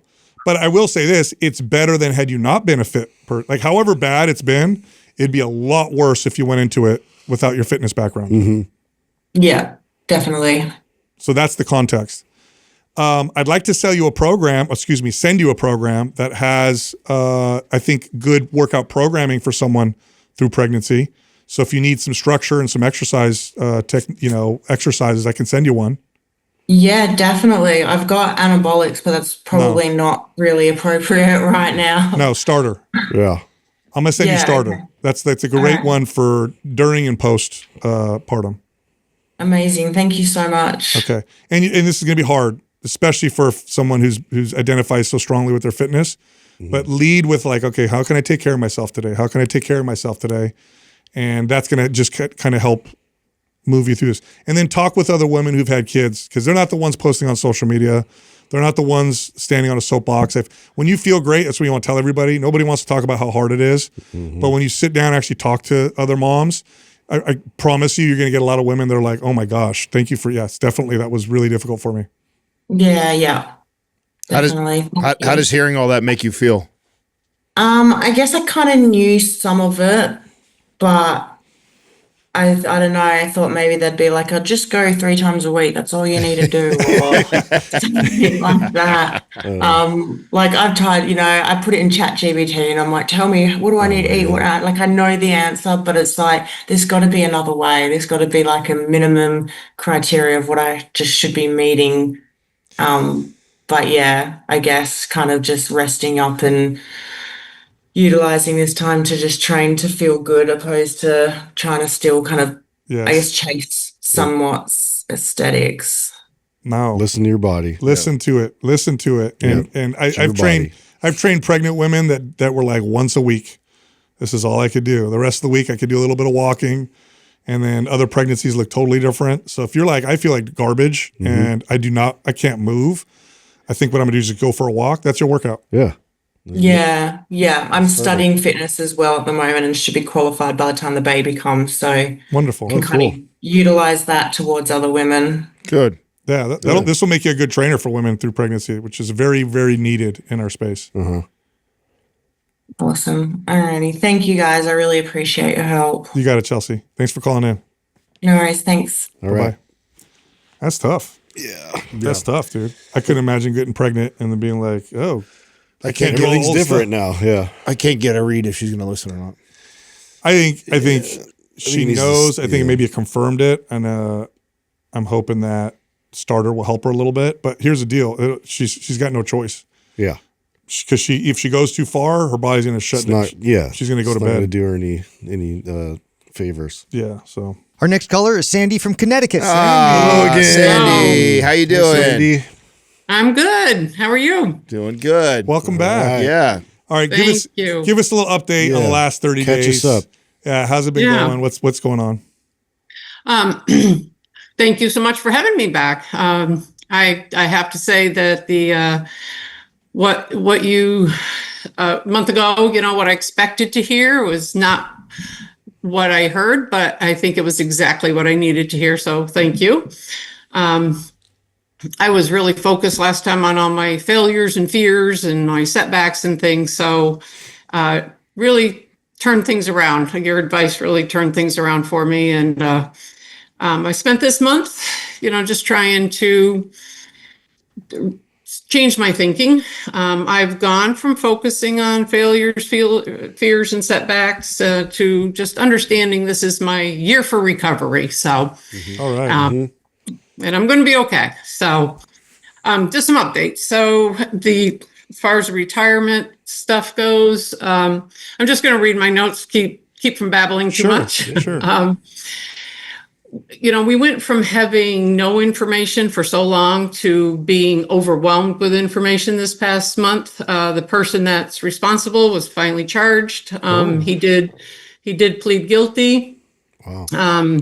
Every week this past month, I've gotten either an email or a letter or a phone call with more information and next steps, what to expect, etc. So that's been very stressful. I mean, I'm glad things are moving along and getting towards the end of this nightmare, but just all that contact and all this information is just like the kick in the gut again and again and again. So there's no good news as far as getting any money back, but it seems to be wrapping up so we can move on with life.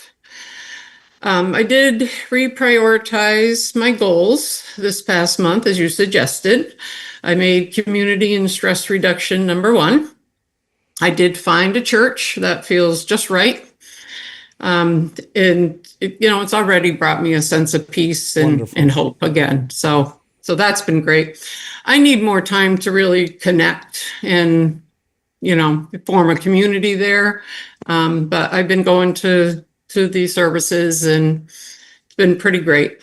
I do have a community of friends at the gym. I kind of made it sound last time I had nobody and, for community, but they don't know everything going on. I mean, it's my happy place and they just think I'm this happy-go-lucky exercise freak. So very few of my friends and family know what's going on. I don't like to burden people with my stuff. So other than you guys, I'm kind of dumping all over you. Sorry. So that's kind of what's going on there.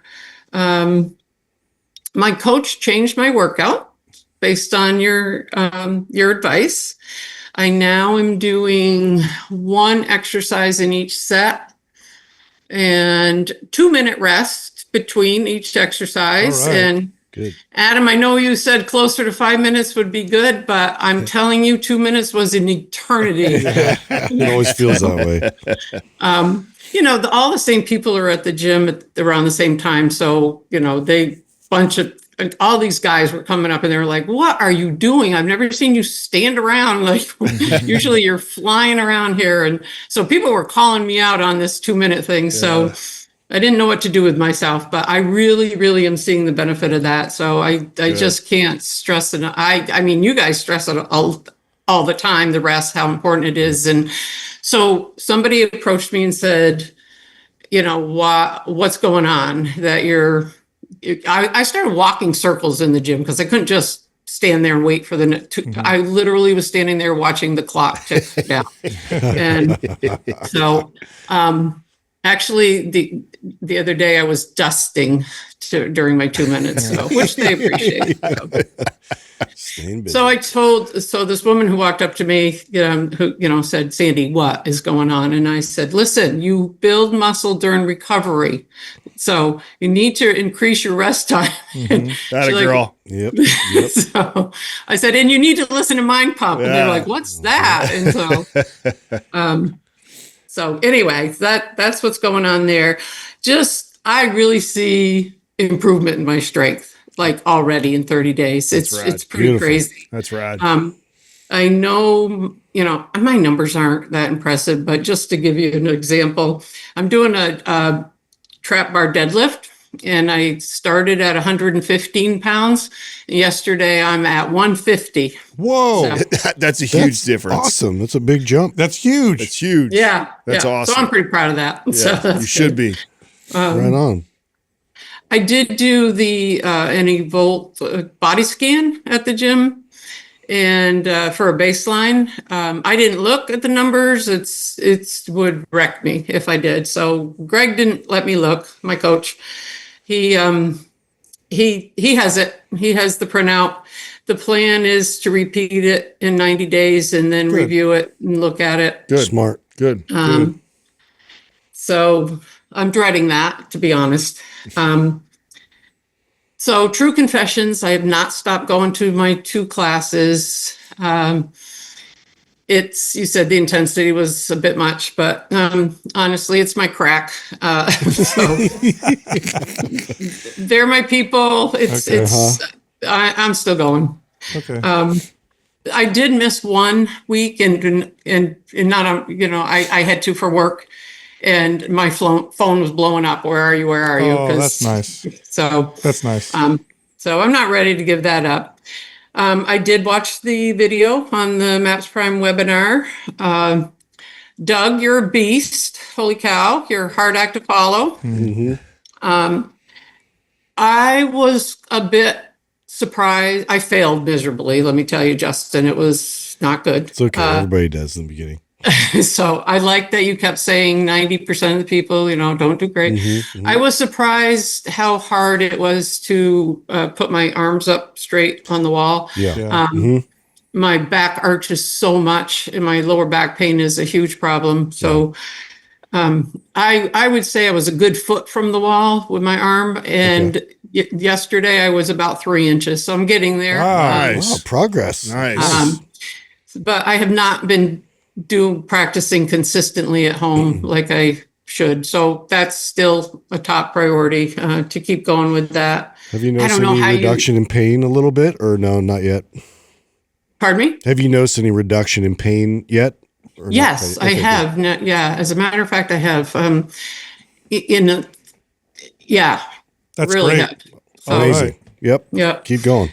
The squat, I'm pretty happy with. I can't keep that pole straight for anything, but the fact I can squat, a year ago I couldn't squat because my knees were so bad, and my new knees are wonderful. So I'm squatting with a 50-pound kettlebell at the gym. Nice. And very good. And doing, elbows to knee squat with it. So I'm getting there. I'm back to planning meals and prepping on Sundays. Good. I've been eating protein like it's my full-time job. I've consistently gotten about 160 grams. And so that feels good. For the most part, I feel pretty good. I will admit I'm hungry a lot. I am back to tracking, and I eat a lot of the same things. But it just feels good to have some control. So that's helping with that. I am walking with a friend a couple days a week. I'm averaging about 10,000 steps a day. My sleep is better. It's not great, but it is better. I've been sleeping. I've been going. Well, first I did tweak my evening routine a bit. I stopped checking emails after like 5 because I just want to avoid, in case there's any triggers in there, any more news that I don't want to know about at bedtime. I did add the chamomile tea. I've been going to sleep pretty easily and sleeping 4 hours solid before I wake up.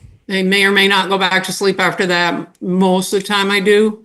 So if I had to guess, I'd say I don't wear anything to track the sleep, so I don't know for sure, but I would say 5-6 hours max.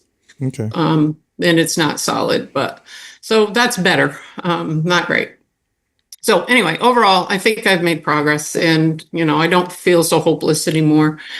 I'm trying really hard to see progress in other ways besides a scale in the mirror, and I think it's too soon to see much. I'm struggling seeing much. I'm focusing on these numbers, the weights and stuff, the going up and those kind of things. So I do have a couple questions.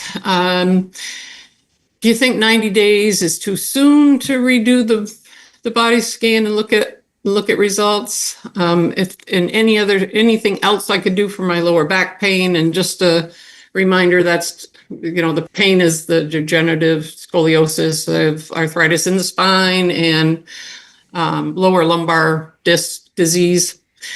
The doctor, there's absolutely no restrictions. He said the best thing I can do is keep working out and working with a trainer and strength training and things. So there's no restrictions. If it hurts, stop. That was the only thing he said. So, and then not really a question, but, I understand focusing on stress reduction and, sleep and building my spiritual community is still the most important part right now. It's also the hardest. I mean, I am white knuckling it in that area. So any other advice or thoughts about that, I'd appreciate. So thank you. I'll be quiet. First of all, Sandy, you're doing phenomenal. In 30 days? 30 days. Remarkable. Seeing progress and strength like that, to see your upper mobility in your upper back and arms, and like getting closer to the wall is incredible. Noticing stress, building community. You got so many wins that are happy right now. The 90-day body fat test, that's not for you. That's for your coach. So I wouldn't want you to, if I was coaching you, I'd do exactly what he did, which I like that he didn't let you see it. Yep. That's for me. It's for me to make sure if I need to tweak anything, I'm not giving that to you to go, oh, this is what you did or didn't do. Like, you need to let that go. That's his compass to make sure that he's got the right plan for you. So you don't dwell on what it does or doesn't say. You need to let that go. And you need to focus on the things that what you already are focusing on and seeing great improvement. Continue to try and practice the zone 1 test in Prime as much as you can, because that's already showing you improvement. That's going to continue to make you feel better. Keep getting stronger in the gym like you're doing.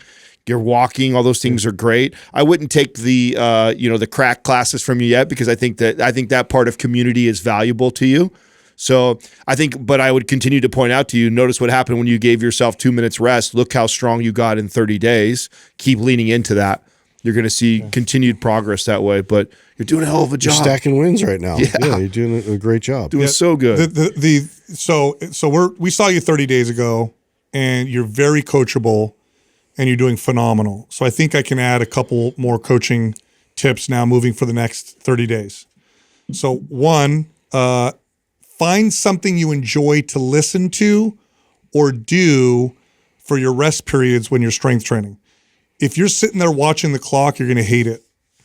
So if you have a book or a podcast, or you like to read or write down notes or music, learn something in between sets, that's going to make that like feel productive, and it's going to also make it enjoyable. Okay. Otherwise, it's going to be very difficult for you. And what'll happen, Sandy, is you're going to eventually the 2 minutes will become 1 minute, go back to 30 seconds. So find something you can do in that 2 minute period where it's like, oh, now's my time to, read or listen to this book or something you enjoy. Okay. So I think that'll be a good practice for you. Here's the second part. And I totally identify with this. It's building community is super important, but doing life with friends where they know all of you, that's community. So what tends to happen with a lot of us, and I can be like this, is we have what are called duty-free friendships. So duty-free friendships are like, hey, happy, how you doing? And then we go off on our own way. And I don't let you in. I don't really let you in on what's going on. And you don't let me in on what's going on. And so what that means, Sandy, is that when you need somebody there with you the most, you don't have somebody. You have someone there when you don't need them necessarily, which is when you're having a good time. But when you're really going through the tough stuff, that's when the value, the real true value of having relationships lies. And so that's a difficult one because I know I heard you say, I don't want to dump on anyone. I don't want to scare them away. And so, think of the people you know and the people you think that might be open or maybe at your church, and you tell someone, hey, look, I got some struggles and some challenges and I just need to talk to somebody and I'm really scared to do so. And you would be shocked at how loving people can be. Yep. And that is so different than just, having your gym friends, which is great. But you got to have those real relationships where you can let people, because otherwise you're on your own. You're doing this by yourself. Well, I've always been the one that everybody else comes to fix everything. That's and right. Help everybody. And being in this position is different. So maybe, and forgive me for saying this, maybe it's because you feel like you're only lovable when you're of value. And when you're not of value, you maybe feel like a burden. I think that's right. Okay. Well, just so you know, people love the opportunity to love you. They love it. People love to help too. Just like you do. Just like if somebody came to you, you feel like it's, oh my God, let me help you. So, and you, like I said, you could try at your church or maybe the people you know already and see if you could pursue those kinds of relationships. When it comes to stress reduction, nothing's more powerful than that. Nothing is more powerful than that. And so I would say, maybe seek that out. And then also make peace with the fact that for the next year, none of your goals are aesthetic. For a whole year, you're not even going to. Now, I'm going to tell you this, just to encourage you, your aesthetics are going to change. You keep getting stronger, you keep doing this the right way, your body's going to look better and better. But your goal for a year is none of that. My goal for the next year is I need to take care of myself. Just make peace with that. Yeah. And I think I've already gone through 2 years of hell. I was like, I can't do another year of not reaching goals. So when you kind of stressed that last time, I was like, I can't do another year of this. And it's like, well, you have to. You have to. Well, and that's the recovery, I guess. Well, the goals are just different. And it's not going to feel like getting hell. Healthy and strong. And by the way, you might be ready. I know we didn't get into this because we didn't get into like calories and stuff like that. And I'm sure your coach is monitoring that with you. But the fact that you're hitting protein as high as you are, you're seeing strength gains up, and you're telling me you still have an appetite. You eat more. It might be time to eat more. And that scares the hell out of me. I'm sure it does, just like the rest periods did. But I'm telling you, okay? I'm telling you that when my client tells me that she's hitting protein every single day, I'm seeing her hit numbers and lifts she's never done before. Yeah, you went up 30 pounds. And she's telling me she's hungry. I'm going to say, eat. Yep. You need to eat. Sandy, that's your body telling you, I want to build muscle. So if you want to see aesthetic change, you want to see body change, then let that body build some muscle. It's going to take over for the fat. And let me just say this, like adding 30 pounds to a trap bar deadlift would be phenomenal for a year. You did that in 30 days. Like that's a crazy amount of strength to gain. And it's probably why the appetite's up. Yep. The appetite's up because the body's saying like, hey, we need some more fuel. We're ready to build. Yeah. So feed it. Yeah. Eat what? More protein or like a whole meal, a whole food meal. Yeah.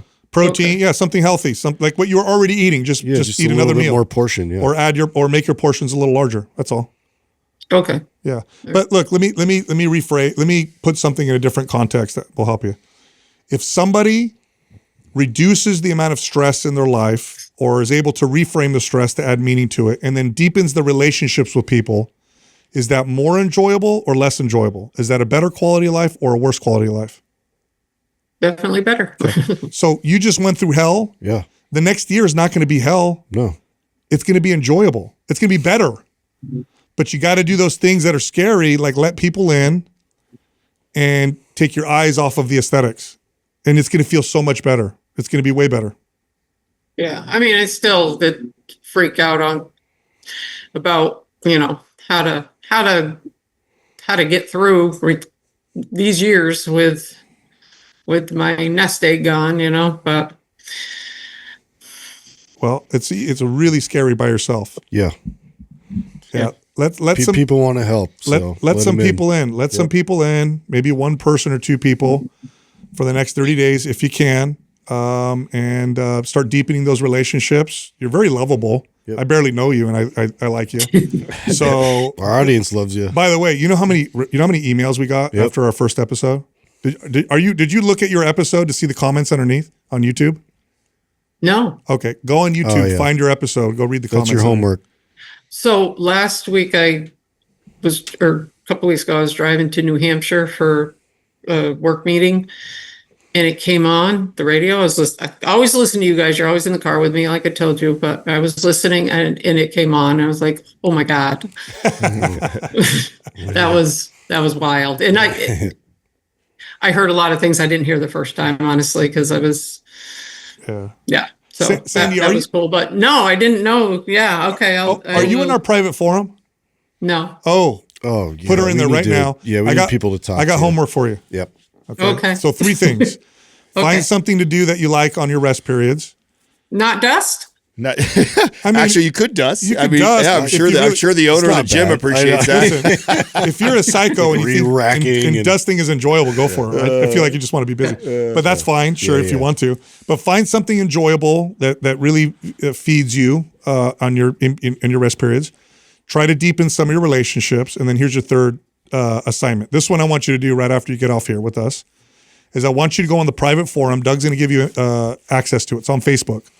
I want you to introduce yourself. Hey, I'm Sandy. I'm the one that was on the episode where this happened and that happened, and just tell the forum that I'm the one that I talked to the guys and they just let me in and I just want to meet everybody, and that's it. I'm just going to let the rest happen. Let them talk to you. Just watch what happens. Okay. Do you work out with headphones or no headphones? Are you headphones or no headphones? Either or. Oh, you do both. Okay. Yeah. Maybe play some gangster rap. I feel like that. I feel like, yeah, dude. So, little Tupac. Yeah. Don't do that. The wicked stressful days, I'm listening to Pink Floyd. Oh yeah. All right. You got a thumbs up from Doug. There you go. There you go. I like that. I have to tell you a story that, Sal, I know you'll get something out of this. It's pretty wild. Oh, sorry. I don't want to cry today. That was my goal. So I left church one day, and after the service, they always have a coffee hour to get to meet people and socialize and things. And a couple of people approached me on, it's a small church. This church is 250 years old. The floors are the wooden planks that are scratched up. The pews squeak when you sit down. The windows are drafty. It's small. Maybe 40, 50 people were there. So it felt like home. It was great. The sermon was about hope. And I had the day before, I know we weren't getting any money back, but we got something that kind of confirmed that. So I felt hopeless. So anyway, I go in, the sermon's about hope. And honestly, it was like, you would have thought I sat with the pastor and told them everything. And he was talking to me. I was like, holy cow, this is like spot on, pretty wild.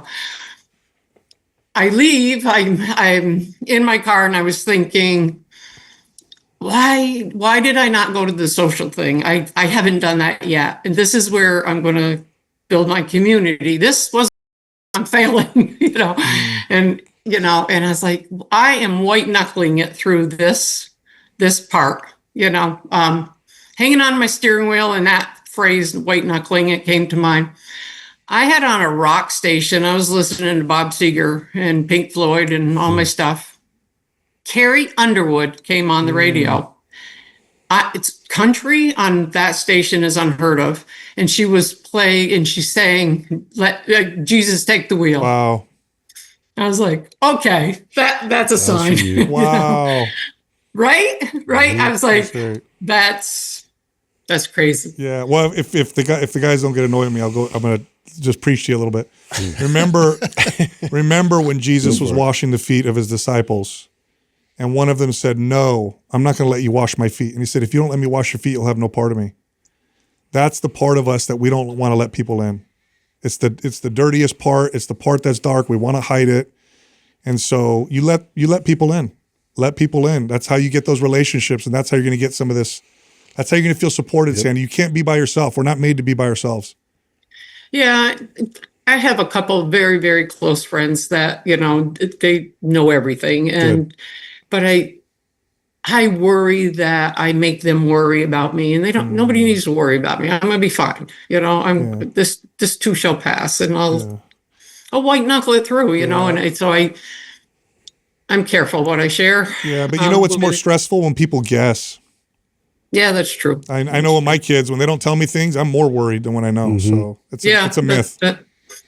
That's true.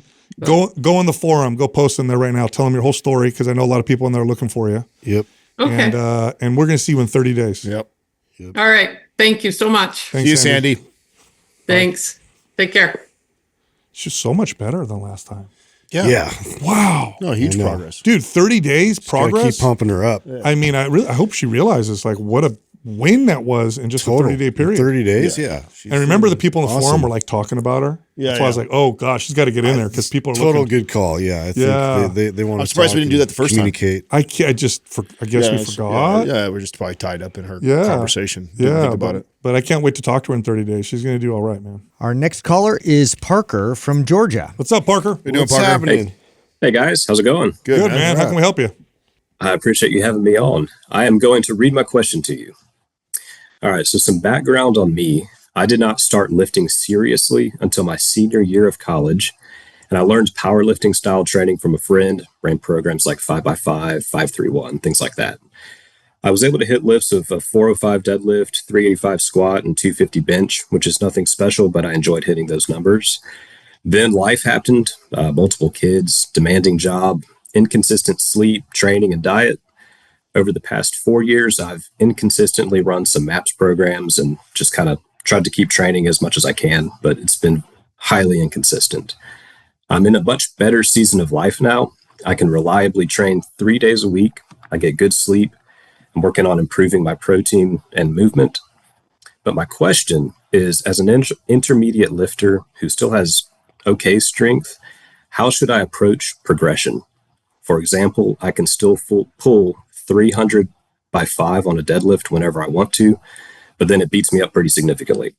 So I don't know if I should aggressively push my strength back up or intentionally undershoot. I don't want to spend 9 months getting my working weights back up to just 225 pounds because it feels like I'd be spinning my wheels, wasting my time. Kind of reminds me of Jeff Goldblum's quote in Jurassic Park, though. They were so preoccupied with whether they could, they didn't stop to think whether they should. Yeah. So how would you guys structure progression for someone like me whose goal is building muscle, strength, and longevity? If you were me, which MAPS program would you run for the next year, and how would you progress the lifts? Yeah, great question. Number one, I see in your question here that you're hitting only 100 to 120 grams of protein a day. Yeah, typically when I track, that's what I end up hitting. Okay. Right away, change that. Yep. Yeah, get that up because that'll make a huge difference. Like 100 to 120, the difference between that and 180, 190 grams for a guy your size is like 30, 40% increase in recovery, strength gains, performance. So make that a priority. I would say that's number one. I could set you up on a succession of MAPS programs that I think will be good. But the thing you want to consider is you have muscle memory, which is it's gonna come back in a hurry, especially if you're consistent. The thing you need to be considerate about is mobility and injury. That's the thing that'll stop you because you're probably gonna get strong real fast, but you're gonna want to temper it, even though you feel like you could go faster. because injury risk can be a bit high when somebody's strength, because it's not like you're weak, you're still pulling 300 pounds. So going from 300 to 330 to 370, like those are big jumps. Now you're playing with heavy weights, and you want to take it easy, even if it takes you longer, because injury risk starts to go up when you start to move heavier weight. I mean, it's not a bad idea because of that to start them on something like more like a MAPS Performance or symmetry, symmetry first, and then go to anabolic. Then would be that's exactly what I was thinking. Would be more ideal. So if I were to lay out like the full year for you, symmetry or performance would definitely be in that rotation. I'd probably start it with that, since you are already, I mean, you're not strong. 300. If you're pulling 300 pounds, you're already moving good weight. And remember, symmetry is taxing you. So to kind of reprioritize it, do more unilateral work and more plane of motion focus. That's going to reinforce all these main lifts that you were already pretty strong in to begin with. So I think it's a good break from that. Yeah, if you did symmetry and you hit your protein targets, you could probably follow it up with power lift as long as you're smart with your training, and you'd be okay. So take my, for instance, deadlift, take it down to maybe 225, 240, something like that, and jump by 10, 15 pounds a week and see how it goes? Or is that too aggressive? We're going to switch you programs. We're going to switch you programs. Just follow MAP Symmetry. At the end of MAP Symmetry, there's a 5x5 where you get to deadlift. Then go ahead and pick your weight. Yeah. And go ahead and go for moderate to high intensity. Shift your focus completely. I think is a good time to do that. Yeah, but go MAP Symmetry, and when it's done, then jump to MAPS Powerlift. And then you got percentages and numbers in there that you can play with. Yep. Okay. And then after powerlift, how do I need to approach, like if I'm running anabolic, how do I approach progressing those weights weekly, monthly? How do you recommend approaching that? You want to go by feel, but don't ever, maxing out, like maxing out. I would keep that super rare. Yeah, you should be fine if you're running reps of 5. Where guys get in trouble when they start getting strong. Ones and threes. Yeah, they start testing 1s and 3s, and they're going 100%. And so if your goal is to stay healthy, and you're not trying to do some match, right? You're not going to go compete and do some shit like that.